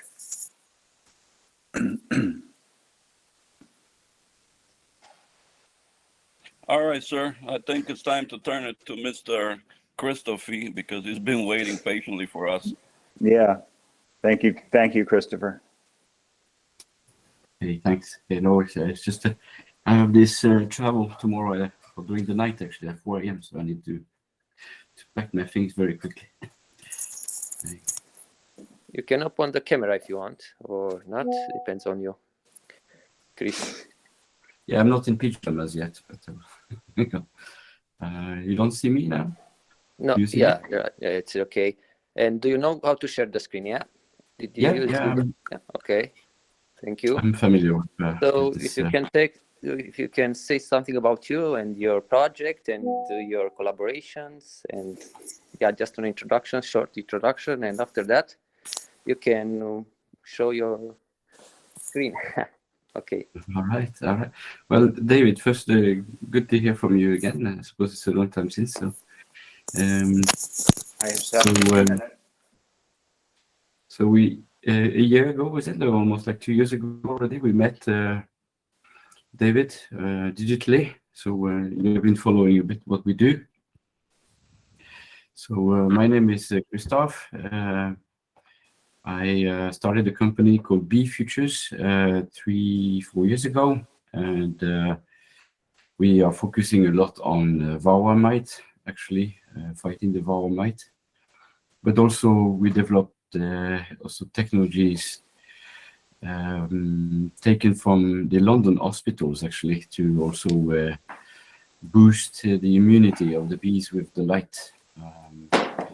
Now we also developed sensor technologies. Sorry, I had to plug in my my phone here. Hope I didn't miss anything. So I can just show you quickly what we do. And Michael, can you close the presentation to see what the other colleagues? Yep. Oh, didn't I Thanks. already? I think it's gone. Yeah, so let me try this. If I do this, do you see my screen now? Yes. Oh, very good. Okay. So briefly, Bee Futures, it's the name of our company. We are just about to produce our first product called Oni Bee. That's the name of our product. As I mentioned, we are already 4 years old now. We are a Norwegian French company. So we have been working together with the National Institute of Beekeeping of Norway, and also with the French Agriculture Department in France. Yeah. As you probably, one thing to know is that in Norway, treatments like Timol or Apivar are not allowed. It's not exclusively formic acid in summer or oxalic acid in the autumn. And the Varroa mite problem is just really increasing seriously in Norway. Leslie? Sorry? Was it the question? No, puștiule, închide tu microfonul lui Michael un pic. Just a moment, Chris. Oh, yeah, all right. Mr. Palmer. Okay, yeah, you can. Okay. Continue. So in Norway, Scandinavia in general, it's only oxalic acid, and the losses to Varroas are really much increasing. The average in Norway is now above 20%. It was just below 5% maybe 5 to 10 years ago. So Varroa is really creating big problems, and it gives the National Institute of Norway of Beekeeping start to raise the alarm that maybe oxalic acid is not working so well anymore, for many beekeepers. We have also been working for quite some time with the University College London, as I mentioned, to integrate light therapy actually used on humans to boost the immunity of the bees. So I'll cover that a little bit. So at Bee Futures, we work on those three big focuses. One is the Varroa treatment with heat, and I'll explain a little bit how we've implemented it and our approach to it. Two is the light therapy for bees to boost the metabolism of the bees and increase the metabolic rate, in effect. And three is a lot of digital monitoring of the bees, basically, and interpreting multiple events and signals from the sensors and microphone and camera we have developed. So everybody has a feel of that picture, unfortunately. The bees are really exposed to a wide range of challenges. We have at BeFutures tried to summarize it in this way. On the left side, clearly, the Varroa mite, it's the number one problem for most beekeepers. There's another invasive species in Europe coming up. Well, that arrived for 10 years ago. It's really wrecking havoc, which is not on that diagram. It's the Asian hornet. But it's, I'll be honest with you, we've tried to fix it with technologies that we have failed so far. So we're focusing very much on the Varroa mite. And when it comes to the other major reasons for the colony collapse disorder, as it's called, is what we see is very much linked to metabolic stress on the cells, which I will talk about a little bit as well. So the Varroa mite, everybody knows about this, and Michael made many very good points about, you know, the importance of multiple strategies and, you know, revisiting your strategy year and year and see what happens, and be very, very careful about what stops working anymore. So Varroa mite is it's really a burden for everyone. I come from a beekeeping family in France, and I've had bees for 40 years, and I lost a lot of my bees to Varroas too, and at some point I decided to address this problem differently. So we know the great danger of the Varroa mite is this exponential replication rate, right? So that might produce 4 to 5 at every brood cycle. So if you start with 50 in the spring, it goes pretty fast. If you start with 100, it goes even faster. And as I mentioned, for Scandinavia, most of the treatments happen in the autumn when it's broodless, oxalic acid, and many of the cases then it's too late. It could be too late, or it will also be at a point where colonies have already been, you know, severely impacted and severely stressed by the Varroa mites during the autumn, you know, late summer, when they are supposed to produce the winter bees, and those Varroa mites would be living off the bees' body fat, which the bees require to survive with during the winter. So all of this is really not good. Yeah, so this is one picture of one way to address with chemicals the Varroa infestations and the buildup. We have approached it with heat, and initially I have to confess that we had implemented heat in a bit in the same manner as chemicals, with like one big heat treatment at the autumn. But we very much quickly concluded and realized that the effect of heat treatment could be very much varying. It could vary from one hive to the other. Depends on the colony size, the amount of honey in there, the amount of storage.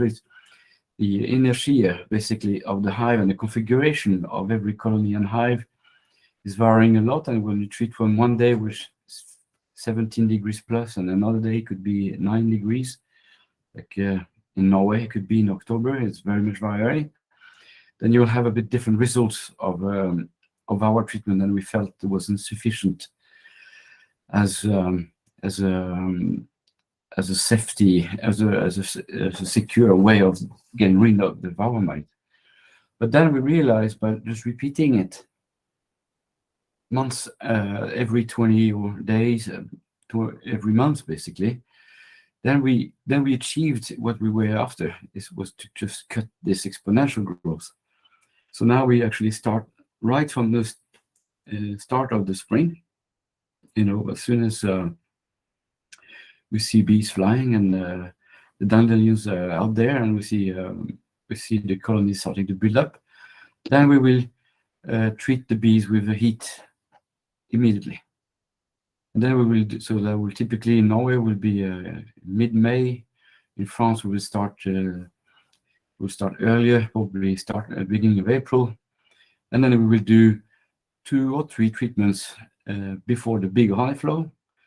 Then the colony, the hive becomes a bit too big to treat.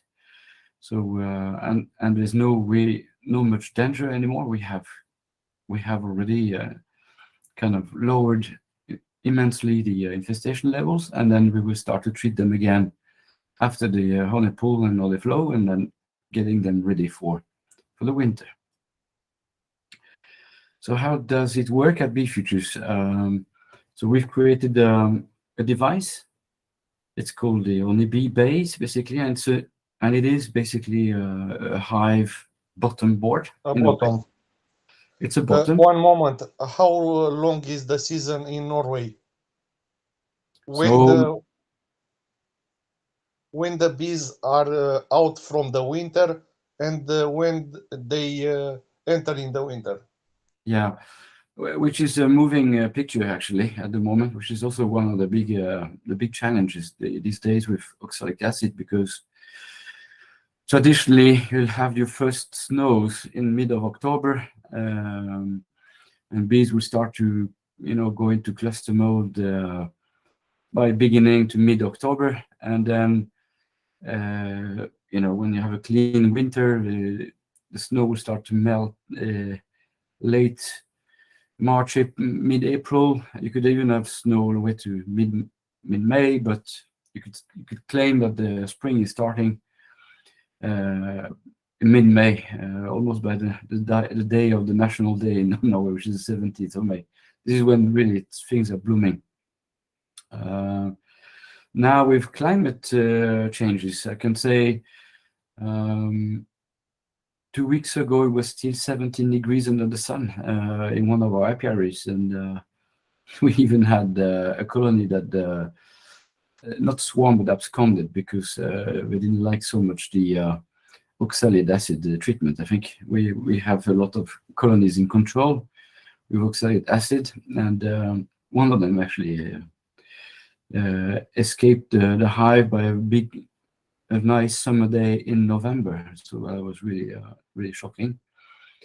And it's not rare anymore to see bees flying in February, actually in Norway, while there are still snow out there. So this is where you have to be really careful if you have a strong colony starting to build up too early when there's just snow out there. So of course, but with this seasons that expands, then it makes the heat treatment even more relevant in a way, because then you can have very early build-up of brood and colonies in March, April, and then it's really important. That's what we have discovered, really important to cut that exponential start immediately, as soon as possible, and repeat it.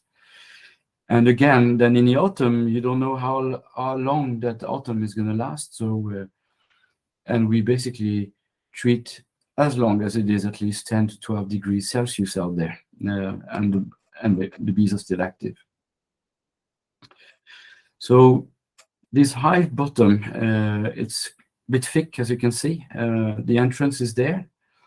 It's a bit thick because underneath, behind this white lid, is a way to insert a heating element, like a drawer.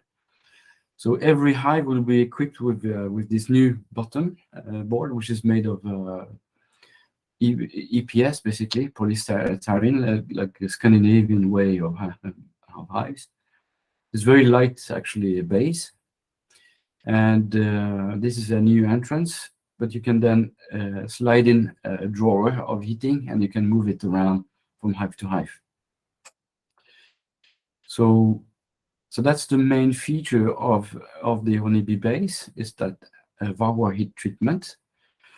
But apart from that, they have some cool features too. We've equipped it with an engine, so you can close the hive. Because what happens when we do treatment? So we come once a week and visit the hives, and then we put this heating element in some of the hives, not all of them, like let's say 10 hives. And then it's all powered with solar. So I could show. So it's like this. So it's everything is like connected to a solar panel with a battery and a charger. So the energy Or you can accumulates. connect it to 20 volts.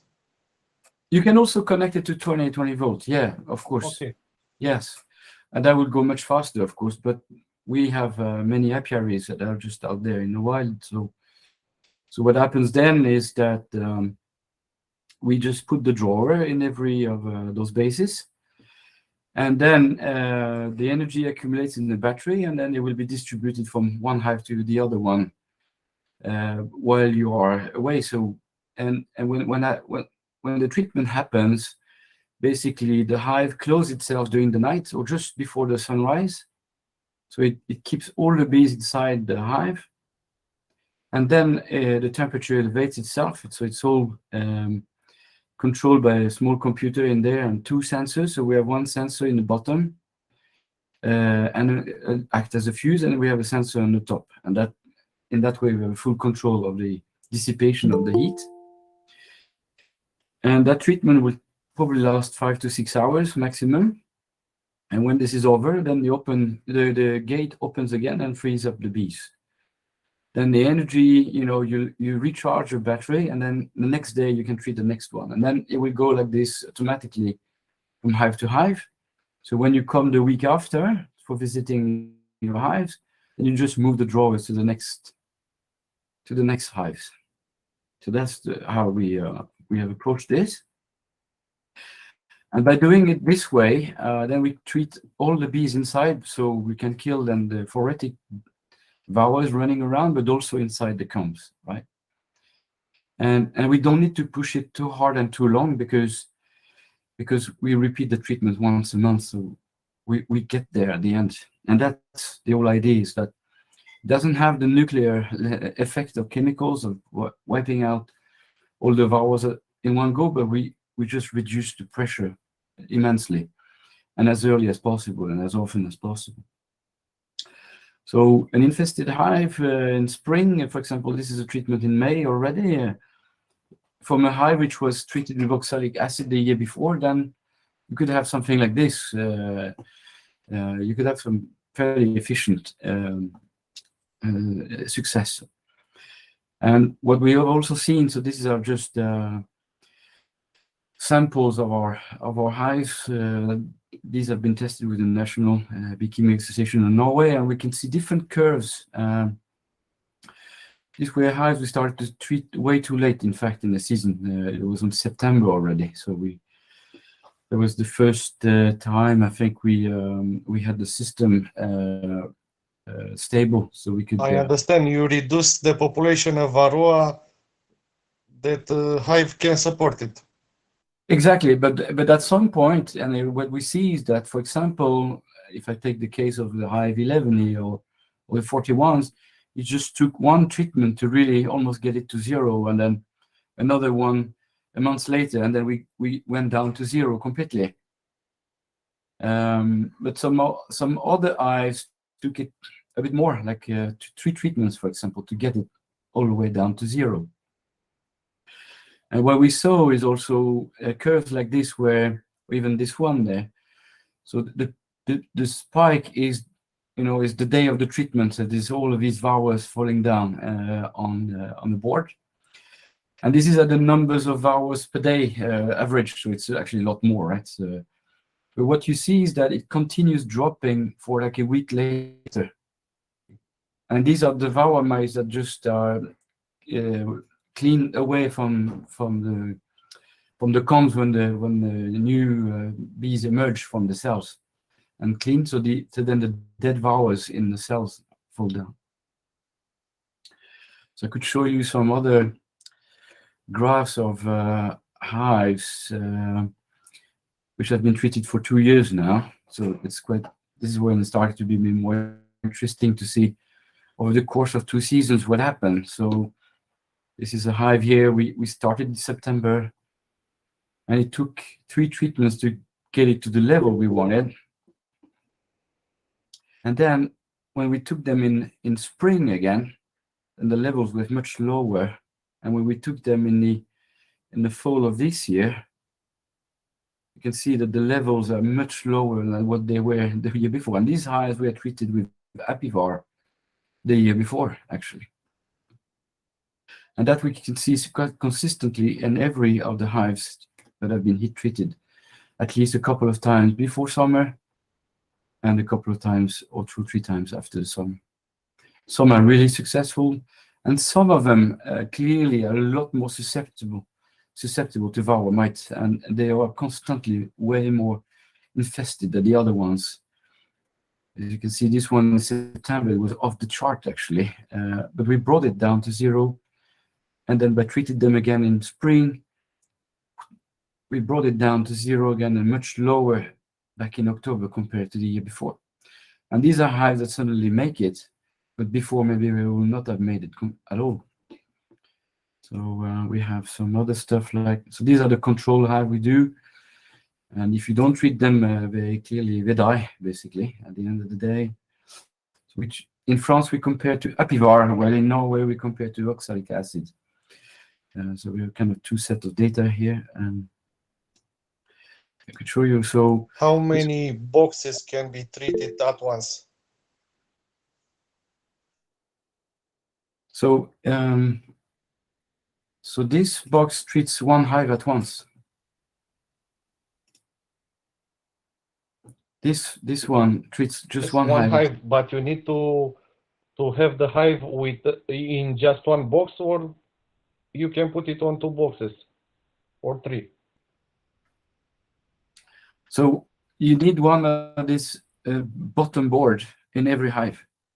His question is that if you use the supers or suppers. Yeah, sorry, I missed the question. One above the other. So we treat with 1 super. It still works pretty well with 1 super. So for us in Norway, it's like all the way to mid-June, almost the end of June, and but it depends if that super is fully loaded with honey already, or whether it's you just put suppers but that are empty. And your box? Yeah, sorry for interrupting. No, that's okay. And in France also, so typically with 1 super, it still works very well. So that's why we start to treat April, May, June, and then after the hives are just too big with 2 suppers or 3 or 4, and then we don't treat. But then we have already really lowered massively the infestation, right? And then we will treat again when we remove everything in August. And if you have hives that are in trouble in July with a lot of suppers, then you can, if you have like an emergency, they can remove those suppers or put just a queen, a bee escape, for example, to get your bees down. Put the plate to isolate a little bit, and then you can treat. If you have really like a bad situation. Thank you. 2 boxes is it's okay. One more question, very short answer. In France, do you use Langstrong or Dadant? And in Norway, which kind of boxes do you use for this treatment? Right. So in France we use Dadant, 10 frames, and in Norway we use. It's a kind of long strut, but not exactly. It's like it's a special standard Scandinavian, but it's mostly like it's Landstrut inspired. I think it has the Landstrut dimensions. So the moment we support those 2 standards with that box. We made I don't know if you say we made those walls fairly thick. So we can adapt the data and Longshot pretty well on this. So what happens then? So this is a mechanized entrance then. So the hive close itself, keeps the bees inside. They're going to be treated. Then it opens itself.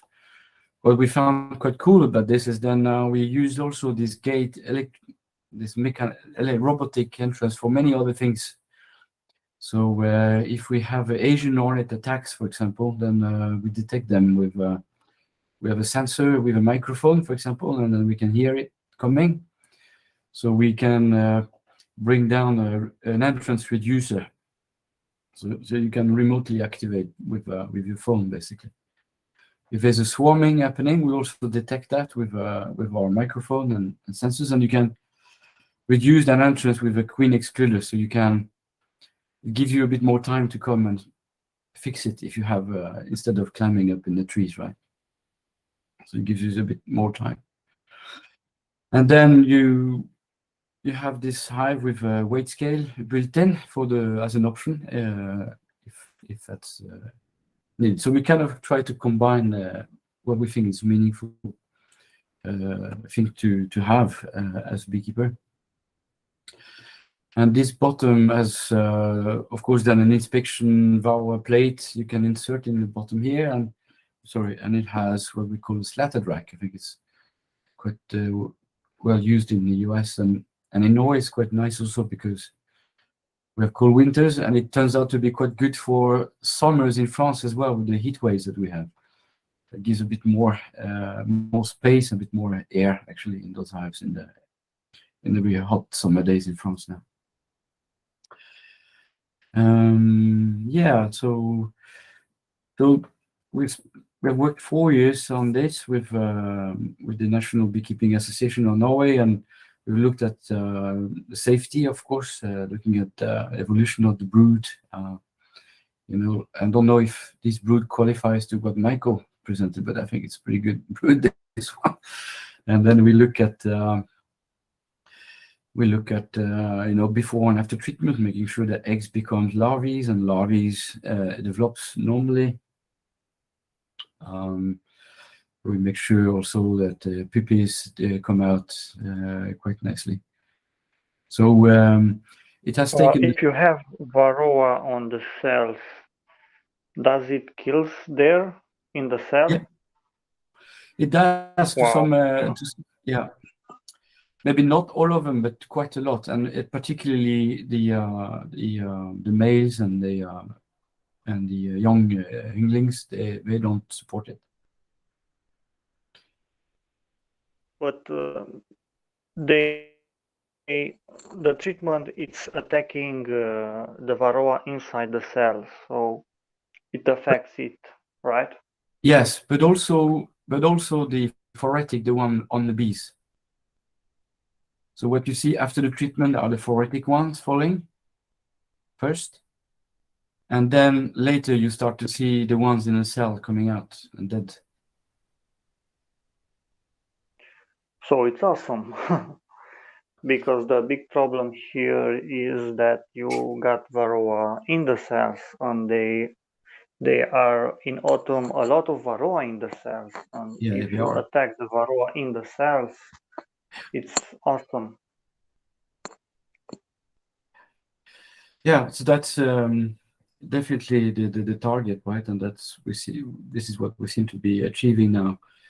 So what else can I tell you? So I just mentioned briefly that also it's connecting to sensors, so you can follow your bees on an app, so which is quite convenient for some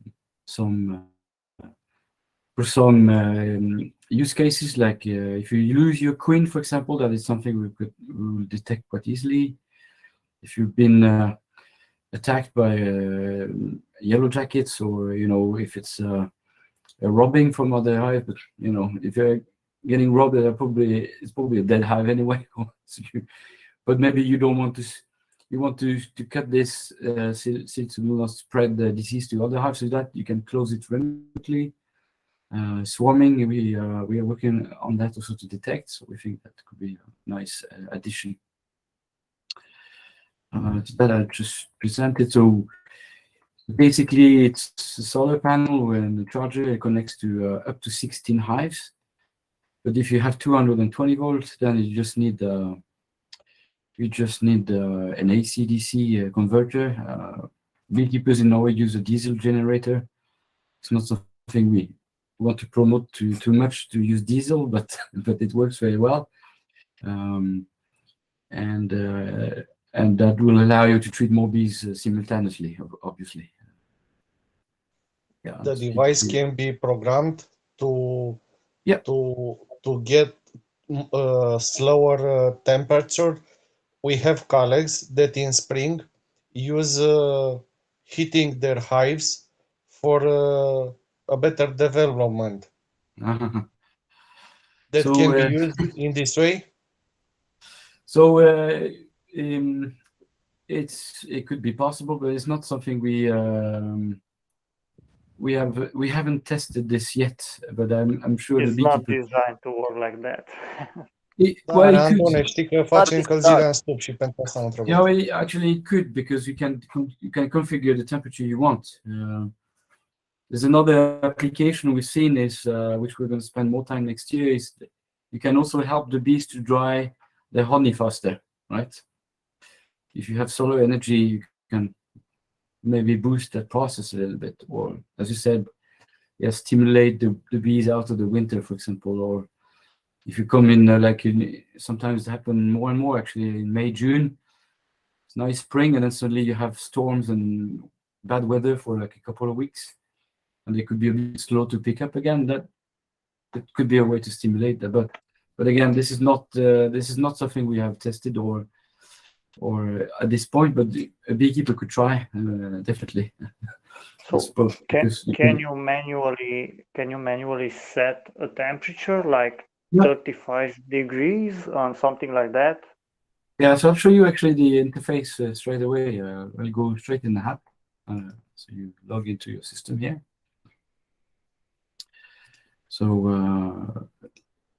you select, you can select one of the apiaries we have here. This one, an example. So I can go in this hive. Yeah, this one has a Varroa treatment board on it, so you can just select the temperature you want. But we will define which one is suitable for Varroa treatment, and it's at the moment we set it up to 41 degrees on top, but it does mean 42.2, 42.5 in the middle actually of the broods. And then you can define the duration, and then you start the treatment here. That's how it is. Yeah, and that you can define remotely from home, or it will be automatically. So you can define it up front. So you say, okay, I have go in your area and you say, okay, I'm going to treat this hive, and this hive, and this one. So you've installed this drawer in those four one day in the week, and then the system will just treat them automatically one by one, and then the week after when you come, you move the drawer to the next row, and etc. So in a month, then you have treated all of those, for example, 16 in that apiary.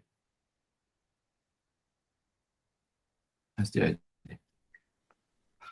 So it's like if you have 50 hives and you got 10 devices, it will go like in a treatment in 5 days, right?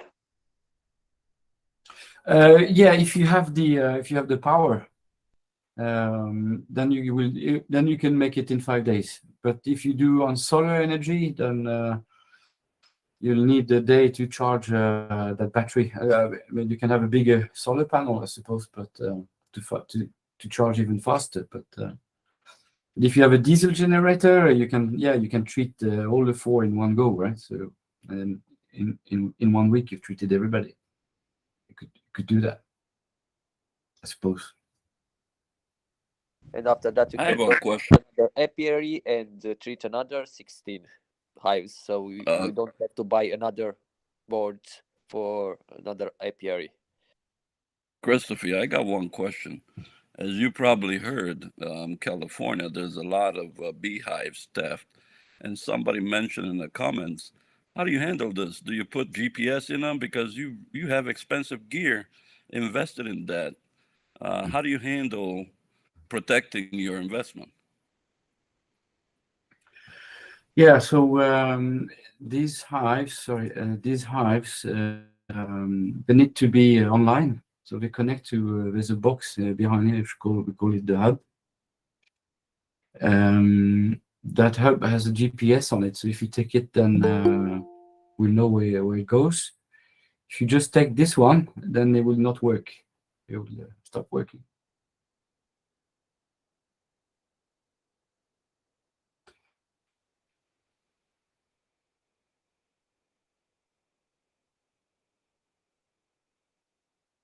Hello? Yeah, I was just Yeah, curious so it, because, excuse me, I was just curious because in California, they steal a lot of plain hives. I mean, it becomes a big business to steal, people's Yeah. hives after they bring Yeah. them up to size for pollination. And I wonder, how do you guys handle that, considering with the solar panel and all the gear that you involve in it? Yeah. So we have these installed in the wall. So what we typically do is that we In Norway is not a problem, or in France. But it is in Norway. There's a lot of it's dramatic. Even in Norway, it happens a few times. This made the headlines on the newspaper actually this year in Norway too. And so what we do is this: we just put how do you call this in English? A big chain, right? But there's nothing to resist a proper tool, I suppose. But so we chain this, and then it has a GPS on this system. Those ones don't have a GPS yet because we are looking at a way to implement a GPS in there. But today, the fifth they understand that when they see technologies like this, there's a GPS in there, so they don't take it with them, right? And that doesn't really help the beekeepers because they still lose their bees and their frames. So we're more looking at hiding something inside the bees, bee frames to secure and to track those hives. The problem with GPS is the battery consumption as well. So you have to recharge those quite regularly. But it's big value, so probably beekeepers will do it, yeah, to recharge those batteries. So, but today, yeah, it's a GPS in the hub system here, and those ones they don't work at all if you don't connect them to the hub. So there's no point of stealing them.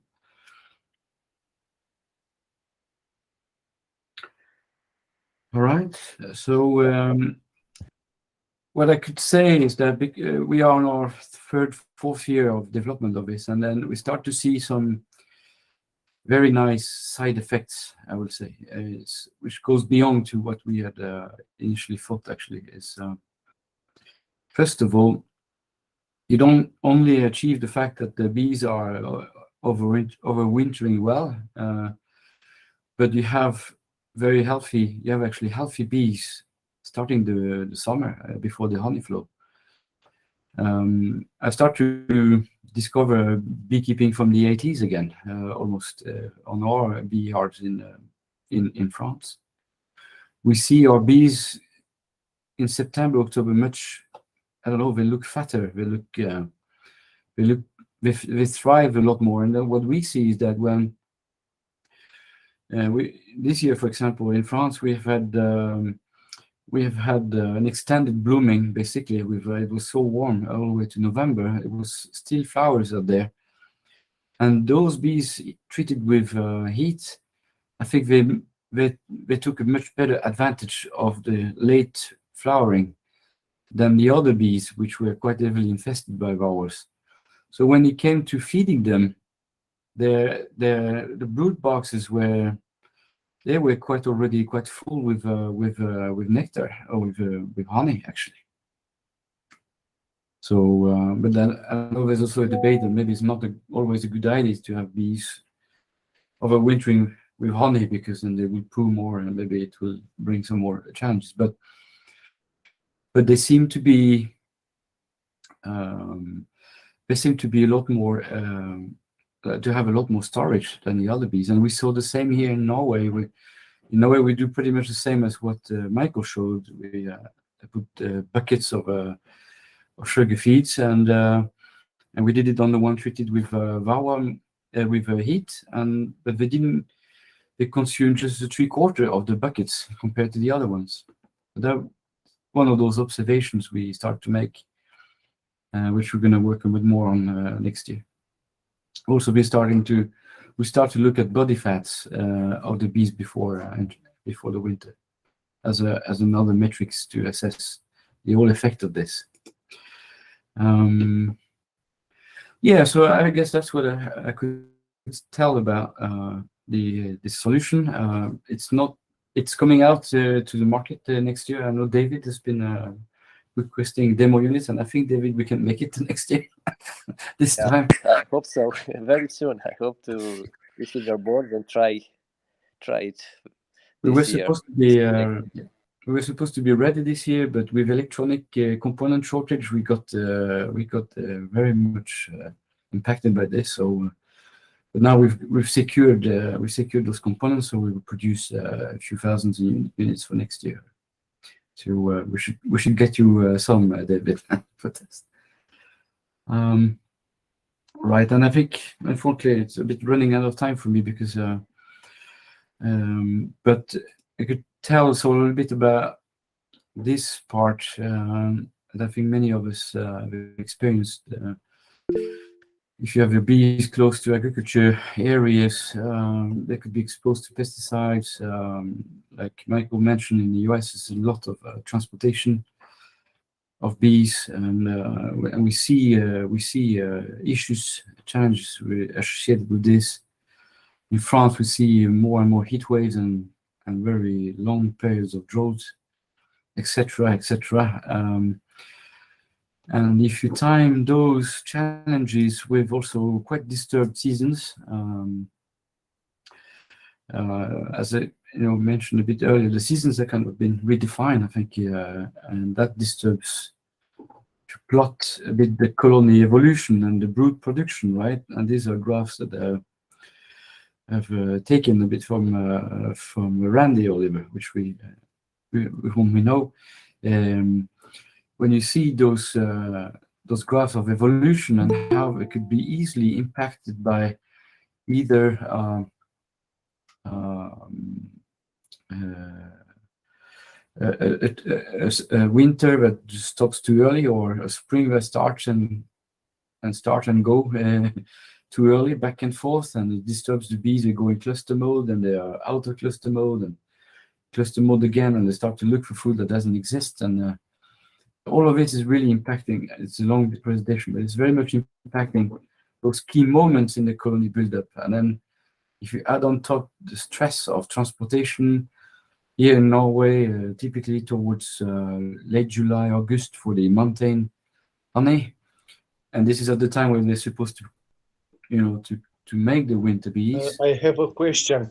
Yeah. Do you think a better solution for colleagues that have 400-500 colonies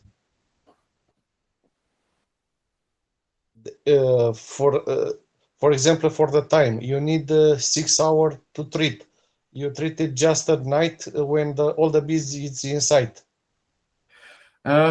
So I will not do that, because that is one of the things we've learned through our research with this technology I'm about to present, which is the light therapy, is that you have a part of the population, the foraging bees, they sleep at night. Actually, just a moment, Chris. Mr. Dan Marguerite from Canada, we want to address your questions, and we want to hear. Excuse me to interrupt. I have a question regarding what's the impact this heating system on the bees, and probably special on the brood, and if you want to be more specific on the larva. If you observe any drying larva, during the exposure to this heat?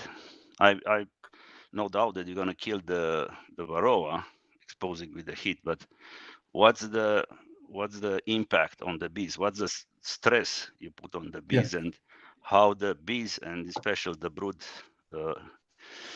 get impact by exposure to the heat?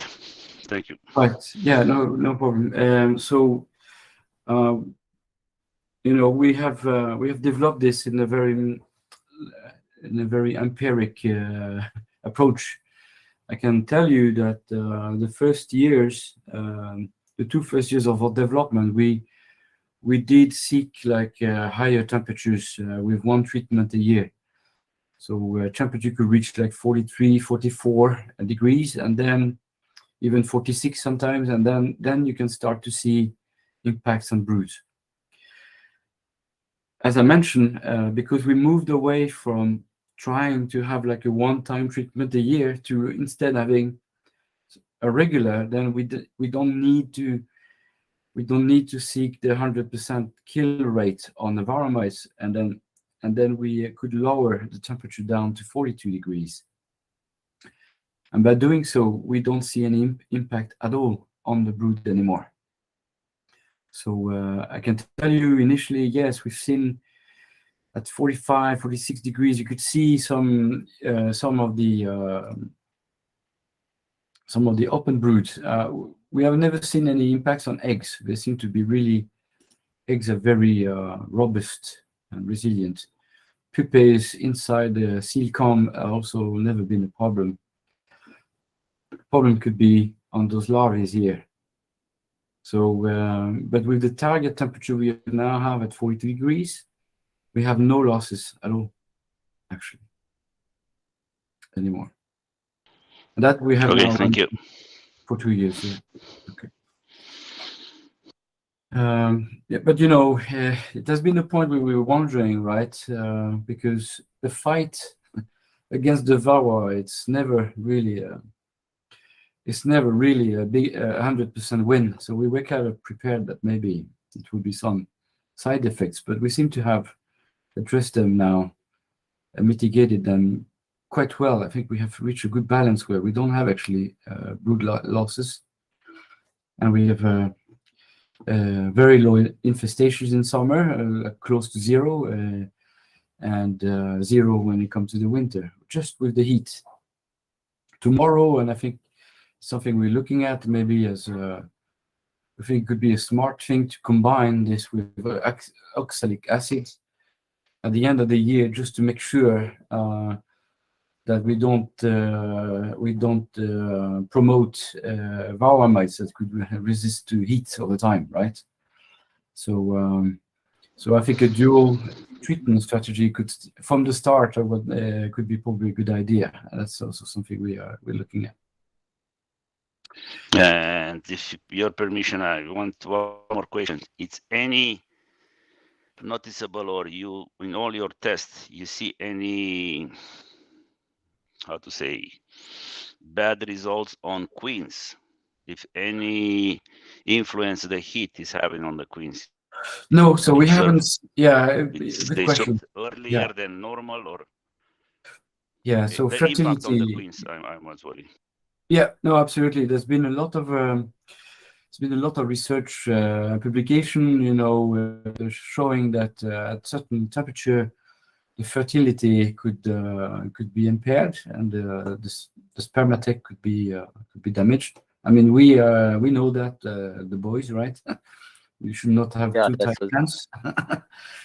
But so no, we haven't seen any deficiency. And how do we look at that? We look at brood patterns like this, and first we look for male, for example, combs that could appear in worker bees combs, because that would be a sign of fertility issue where the queen has laid an egg, but it didn't get fertilized. So that after 4 years we have never seen. We don't see patches either, right? Of that maybe she goes around and thinks she has laid an egg, but she didn't. So we don't see holes So we haven't seen any of that actually, and I can tell you, I don't have that. Maybe have that further down here. Yeah. So you don't see, for example, like superseding. Try to supersede No, after we haven't seen that before either. using this stuff.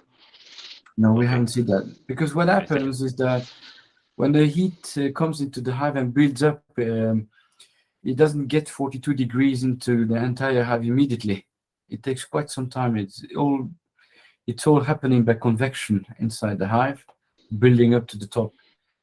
And during that whole period, I mean, the bees are around, and then at some point when it reaches about 37 to 38 degrees, then they start to move up and they ventilate, and that helps us to bring the rest of the heat inside the whole hive. So during all of our work, we have installed beehives with multiple sensors. We had like 3 or 4 sensors per frame all the way up to really build the heat map. And what we see is that there are still pockets where the queen can go and actually don't get too much heat for too long, actually. And she will be also surrounded by other bees to protect it, probably. So actually, what I can tell you, I mean, the kind of the secret sauce that we have is that the foraging, the phoretic Varroa mites, most of them die off. They don't actually die at first. They just lose consciousness and mobility and fall down when it's already 38 to 39 degrees. And then when they fall down here, this is where they really get killed. But it's the heat that penetrates inside by convection inside the brood that actually kills the Varroa mite inside there. So the bees themselves, they don't need to be staying at 42 or 42 degrees too long, actually. That's all what happens. And also, this solution we've developed is very different from many other ones because by keeping all bees and everything inside, we keep the humidity level constant almost during the whole entire treatment. And that is the recipe for securing the integrity of the larvae. Because all the tests that have been done in laboratory were on dry air or like artificial humidity levels. And all the solutions of heat that you can see is often about moving bees out in another equipment. And just by opening up the hive, you break the thermal regulation in the climate of the colony. But we don't do that. We keep the bees inside. We just close the entrance. At night, we don't understand. We don't know about this. And then we elevate it and we preserve the humidity inside. And that is okay. Because that was my next question: how you keep the humidity? I'm asking all those questions because the thermoregulation system on honeybee is one of the most developed in the whole nature. 100%. So yeah, absolutely.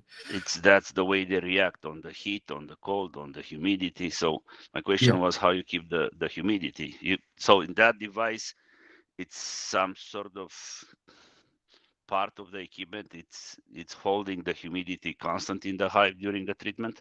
Yeah, because it closed the hive, so there's no the humidity doesn't escape from unless you have a big hole on top. But then the heat treatment is not going to be very efficient if you have holes.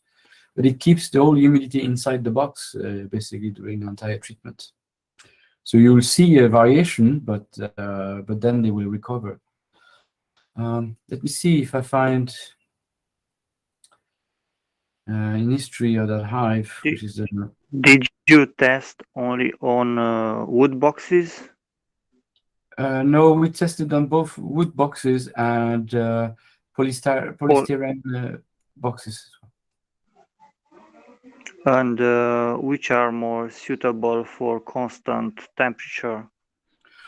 We have better performance. Maybe it goes faster on polystyrene. Yeah, it does. But it does work well on wooden boxes as well. I'm just trying to find maybe a time where we actually made the treatment. It shows very quickly. So you could see that they recover the thermoregulation quite quickly, actually, much faster than after you transport the bee, to be honest. If you transport the bee, or if you open up a beehive and inspect frame by frame, what we've seen from the sensors, the bees can take up to 2 to 3 days to thermoregulate again. But after our heat treatment, usually at the end of the day or the next day, they're already back in thermoregulating. And in fact, if you treat a hive which is quite infested, you see immediately the day after they are so much more happy already, and they are starting to be already much more performing. You could see some colonies that are upset. This is when you know something is not right with those bees. They will get attacked just coming out of the car. And then you treat them, get rid of a lot of Varroa mites, and the day after already they are a lot more gentle. I'm not going to find an example here, but so thermoregulation is one way to measure how the bees have been a bit stressed out, and what we can see is that it's very acceptable.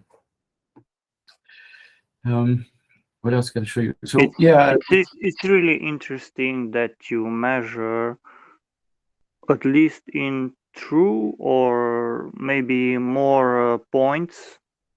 I mean, you use thermocouples to measure the temperature inside, and also a thermocouple on the device, right? Yeah. So the device for the beekeepers at the end will has one sensor down here and one up top. But in our experiments, we had sensors everywhere, basically. Okay. Yeah. Of course. Yeah. Christophe, can I ask you a question? Sure. Yeah. I didn't catch from the beginning, but how do you see this scaling up? I think Dan asked that earlier, but how do you see this technology scaling up to like a 400, 4,000, 10,000 colony business? So it's going to be about try to make it as affordable as possible, right? So the first step we made, it was to make this bottom board as simple as possible, and we moved the expensive electronic from one hive to the other. But still, it's going to be expensive for 1,000 hive or even 200 hives, to be honest. It's an investment which has to be weighted against the losses of the bees, and maybe improve the honey production, and maybe less time on, because when you have Varroa infestation, it takes a lot of time to fix it, right? So we try to make it as affordable as possible. We try to make this heating element, you can move it around. In few years, maybe we'll make more like palletless solution, like a big pallet with a heater that can move around. We're not too sure, but we hope to address as many, of course, use case beekeepers with that, because now we've had it for 4 years and we have 0 losses anymore on our hives with Varroa. Christophe, I think that your target market should be amateur beekeepers, and you'll do a lot better than targeting the commercial beekeepers, because you have a lot of potential over there with people that have 40, 100 hives for this to work successfully. Because if you, like Radu was talking about, if you target this somebody with 10,000 hives, I don't know how practical that's going to be. Yeah, I think practically, it's going to be okay. It's just a drawer to move around. So and which auto connects. You don't have the cabling. You do it once, right? When you install this, and then it becomes your base fixed. You just move that drawer around. So I think practically it's going to be okay. I'm more concerned about the investment, which is going to be quite massive, obviously, to upgrade. So maybe beekeepers will start with a few and see how it goes. We're not too sure, but I think we see the same. The amateurs, the sideliners probably are going to be the first adopters of this way, and probably the ones also doing bio only, right? Who don't want to use chemicals anymore.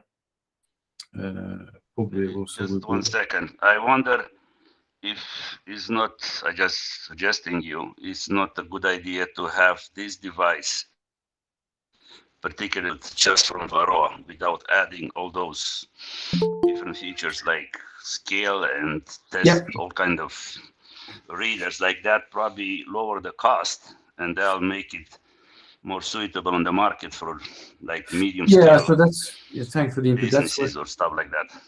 Yeah, that is exactly what we do. So we make this weight scale as an option now. So that removes some of the cost. But the thing is, you need those sensors inside anyway to control. Yeah, I realize that one, but like in general, those bells and whistles add to a stuff. It's increasing the price. So people in generally buy for like in our case, like just for Varroa. It's nice to have a reading on the scale and humidity, temperature, and all other stuff, but they'll come with the price. Yeah, Anyhow, but the thing is, the thing is, we need them for very the. much. Yeah, I just want to say thank you very much for your time, because I realize it's getting late in Europe, so I'm done with And the also question. I need to. I'm traveling at 4 o'clock at night, so in 5 hours, 6 hours. I need to get to sleep eventually. Thank you very much, Christophe. I know you have to travel in France, and you took your time to explain and to stay with us for so long. Thank you. Christophe, tu peux m'envoyer ça sur email, s'il te plaît? Sorry, one more time? Tu peux m'envoyer ça sur email? Ah, bonjour. Oui, bien Bonjour. sûr. Qui a parlé? Radu. Radu. Okay. So I could do that. I send it to, I guess, to David, or do you have your address here? C'est radudulot@yahoo.com. Yahoo.com. Ok, je vais noter ça 2 secondes. It's because we have, we're interested in anything that would help to kill Varroa. So I could, if I can, I didn't catch the whole presentation. So if I can have a look over it, and if it's, if the price is right, I probably, we would probably need about 1,000 units if it can be designed to fit on a pallet or something, to where I can just move the bees around on pallets. They can put them on this, treat them, put them back on a pallet, bring other ones in. I can do that in January. Christophe, just to know, Mr. Dan, Marguerite, and Mr. Radu, is Mr. Dan from Canada, and he has few thousand boxes there with bees, full of bees, and Mr. Radu as well. So they are very big beekeepers, and this is why they ask you how to implement this in a big apiary, not just for hobby. Yeah, I understand. Radu, where are you based? Florida. Florida, all right. So humidity Yeah, is and I'm based on Canada, and we operate a few hives. We run between production hives and the Nucleus around 7,000. So that's all my question come, because I get the how to say, the point with the hobby guys, but I'm just wondering if it's possible to get to the bigger scale, so we can benefit on that one. I think Dan had a good idea about trying at first with hobbyists, but if you get into the U.S. market at a normal price range, it's something that people would be able to afford. I mean, you're looking at hundreds of thousands of units, because the biggest problem for us here is colony loss, and a lot of that is Varroa related. So in the US, the Varroa mite is resistant. I mean, we've put so much chemicals on them that they became so resistant to everything. Amitraz, you have to double up on amitraz just to kill something, you know. So at a right price point, like Dan said, without the scale, I don't care to know the weight. I don't care to know any of that stuff. I just need something to kill the mites. Exactly. I don't need any other stuff. It's irrelevant for me. It's just extra stuff that I don't need. I wouldn't even look at those things because it's not important, you know. So I could. What about we maybe continue on the mail exchange, Radu and Dan, and it could be of interest to for you to see, at least to start to understand the practicality. I think it's quite important first to see whether that could scale in terms of practice. Yeah, we're doing an experiment this year with 1,000 hives. There's a company, I think, I'm not all familiar with all the details of it, but apparently they have like a mechanized hive. It's a new thing, and be wise, yeah, probably. They want 1,000 hives, so we're gonna give them 1,000 hives this year so they can experiment with it. From Israel? Yeah, it's I probably don't know be wise. where they're from. They just came to a beam conference in Arizona or somewhere like this week, and the owners of the company, he saw the presentation and he called us and said, "Okay, we need to give these guys 1,000 hives." So I don't know much. It's a module with 40 hives inside. Something Yes. like that. I think that's what it is. Yeah, it's a container. So Yeah. we know. Yeah, we know It's them a well. container, exactly. Yeah, they went to visit us actually because I know they presented at Apimondia also their work on heat treatment, and they had issues because their system is all mechanized and they extract the frames out of the and put them in a heater, and this is where they've seen maybe some larvae issues, but actually interestingly at their conference they presented bee futures. They said you should go and talk to the bee future guys. That's what they said. So that was quite fun. But yeah, it's a really different approach, right? It's a container. You put 40 or 60 hives or 50 hives in there. It's Yeah, they want 1,000 hives. We're gonna give it to them like in June, I think. I'm supposed to have them ready for them. Wow. So I don't know exactly. I don't know more than I just got a call Thursday and told that we need to plan for next year. So, but I'm interested in this because if I can treat before almonds, which for us is in January, and I can definitely do that then because we bring all the bees to one location to load, you know. So if I can bring in series and just change them out on the pallets, then it's feasible for me. That's the only way I can see this being scaled up to a big operation. You know, having dedicated pallets just for treatment. I can do that. That's a possibility. Right. I see. Yeah, that could be a way indeed. Yeah. Awesome. So yeah, maybe let's continue on the main freight. And Please send me that email, and then I'll have your coordinates, and I'll keep in touch. Awesome. So we you probably know. Yeah, that was awesome. Yeah. Okay. So I didn't talk about the light treatment so much this time. Maybe we can take it another time, I suppose. You can come next time and talk Yeah. about treatment if you want. Of course, we are Yeah. here. And now maybe you can take a small session of questions. If somebody wants to ask you more questions.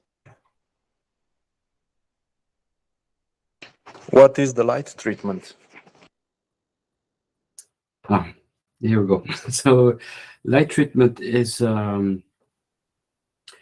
it's a light therapy. So we use the special wavelengths that penetrates the tissues of the bees, and basically it reactivates cellular function. So I'm going to bring this up a little bit because it's a technology that is used on humans today to repair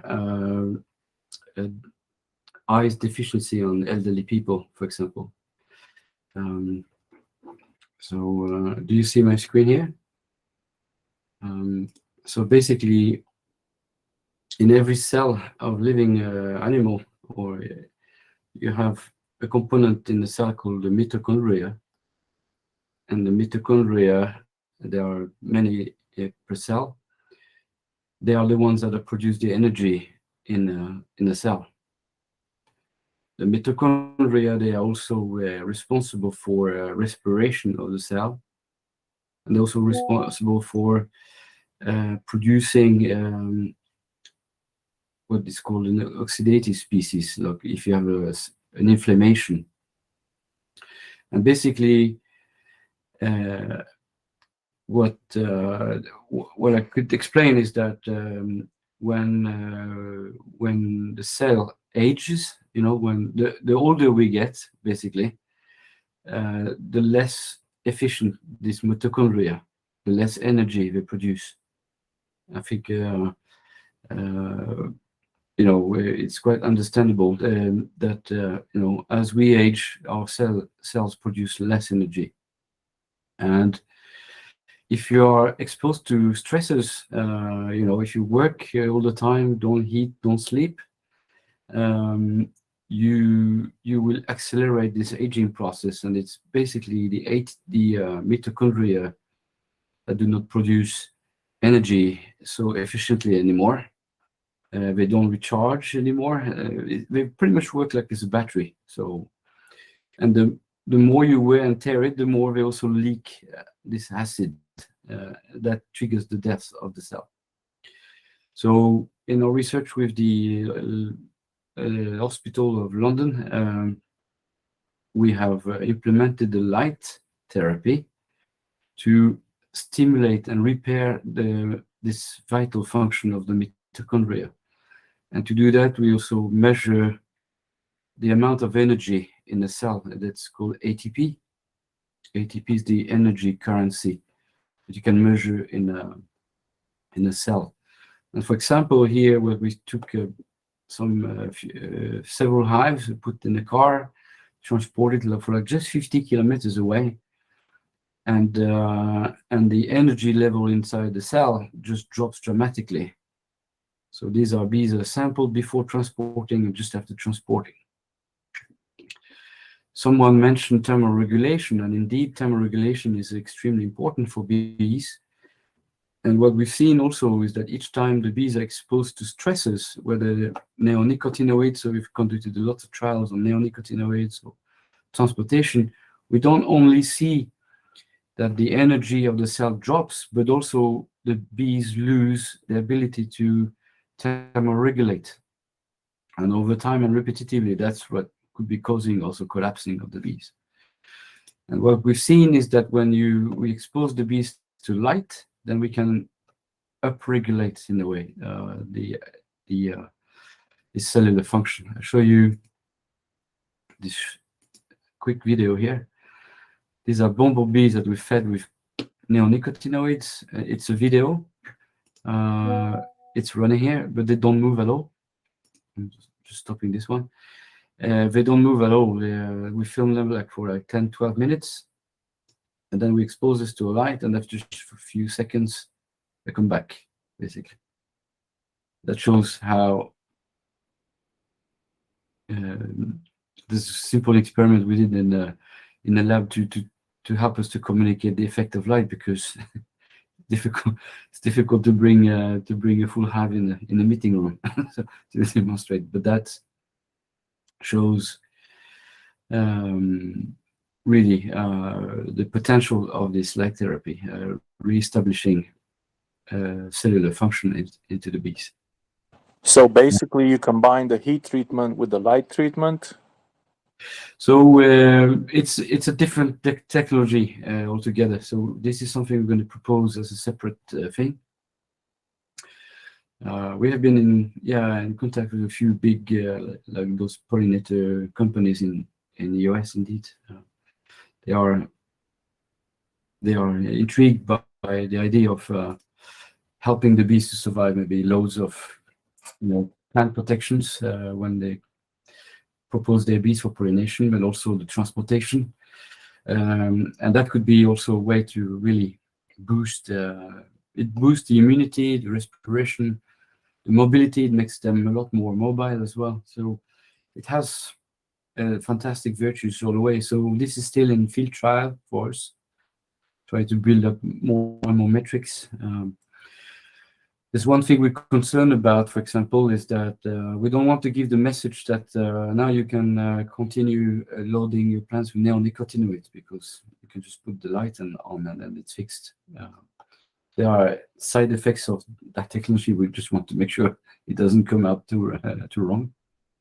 I can show you another example where just not looking at the energy, but looking at thermoregulation. So we had a pool of bees in France in gray, which were not thermoregulating, and the one that are exposed to light, they were thermoregulating very well. And it was a very special month of May, because April actually, coming out of winter, and then suddenly we had the big frost in France. It was the biggest frost registered since the early 80s, and it destroyed all flowers. It was a dramatic year for wine production in France. That was in 21, and we had more and more hives with sensors, and all of them were not thermoregulating at all, actually, except the ones we had with the lights. They seem to have gone through all April and May quite okay, and it was also very low temperatures in May compared to what it should be. And then we came to June. June was like a stormy and rainy months of like 12 days of constant rain, basically. And we added more and more sensors to every hives, and every hive not treated could not thermoregulate, but the other ones thermoregulated pretty well. So basically, the device kicks in, or the bees are doing the job. One more time. The device is kicking in and helping the bees, or the bees are doing the job? Yeah, it's the device that kicks in and expose and produce the light regularly to help the bees. Yeah.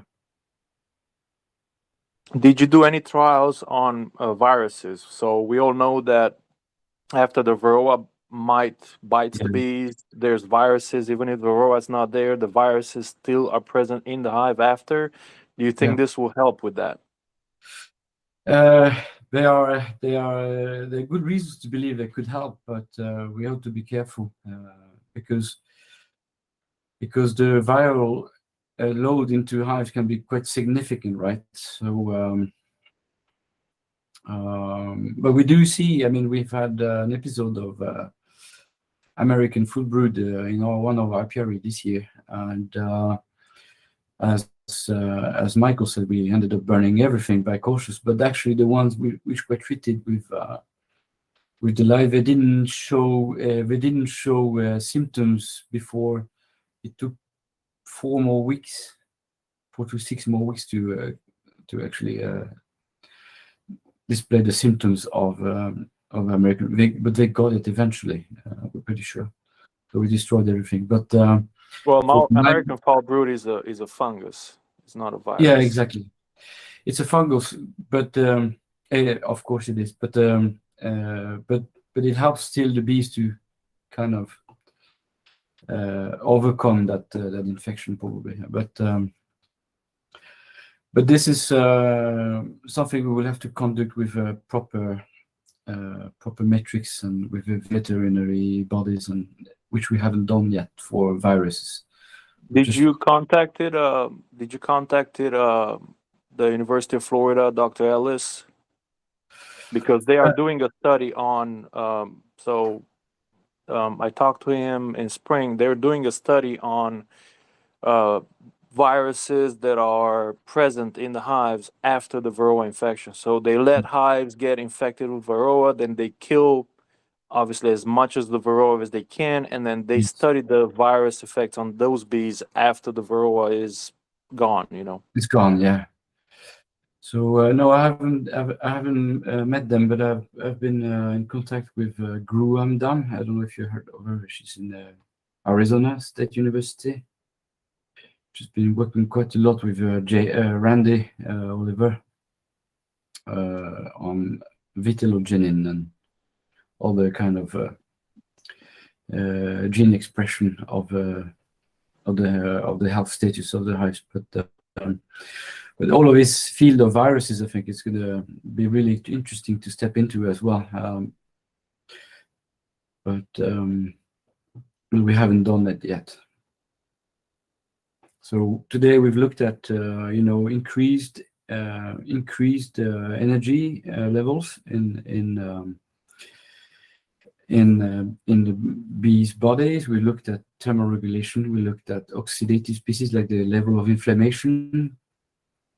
We looked at things like, for example, in this case, we have this group of hives which were not thermoregulating and at all, and then we said, okay, let's take this one, and we exposed it to light, and then it was just 2 rounds of light exposure. We got the whole colony to thermoregulate and perform, and then we could clearly associate both thermoregulation performance with ATP energy levels in the body at the same time.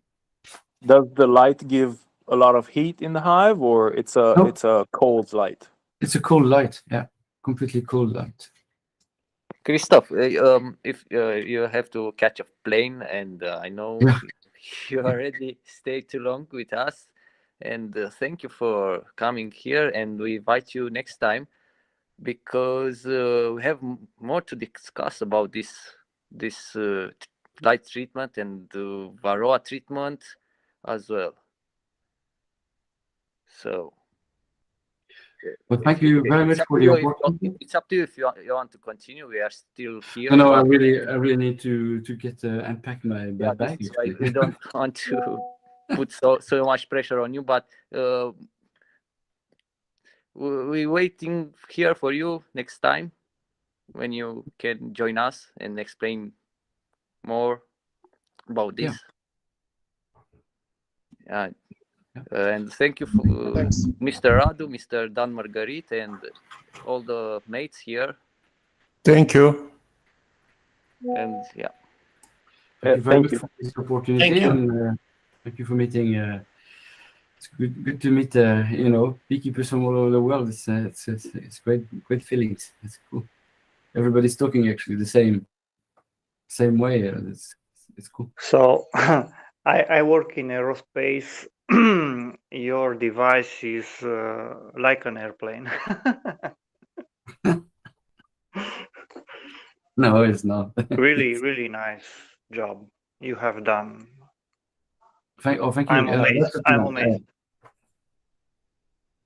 Well, thanks for that. Yeah, so it's a big effort, but I think it's going to be. We've tried to really approach this very differently. So it's a big effort, but we're getting there. Thank you so much for your answers. You have a great night and a safe flight. Thank you, everyone. Have a good night. Good night. Good night. Good night. Good night. Good.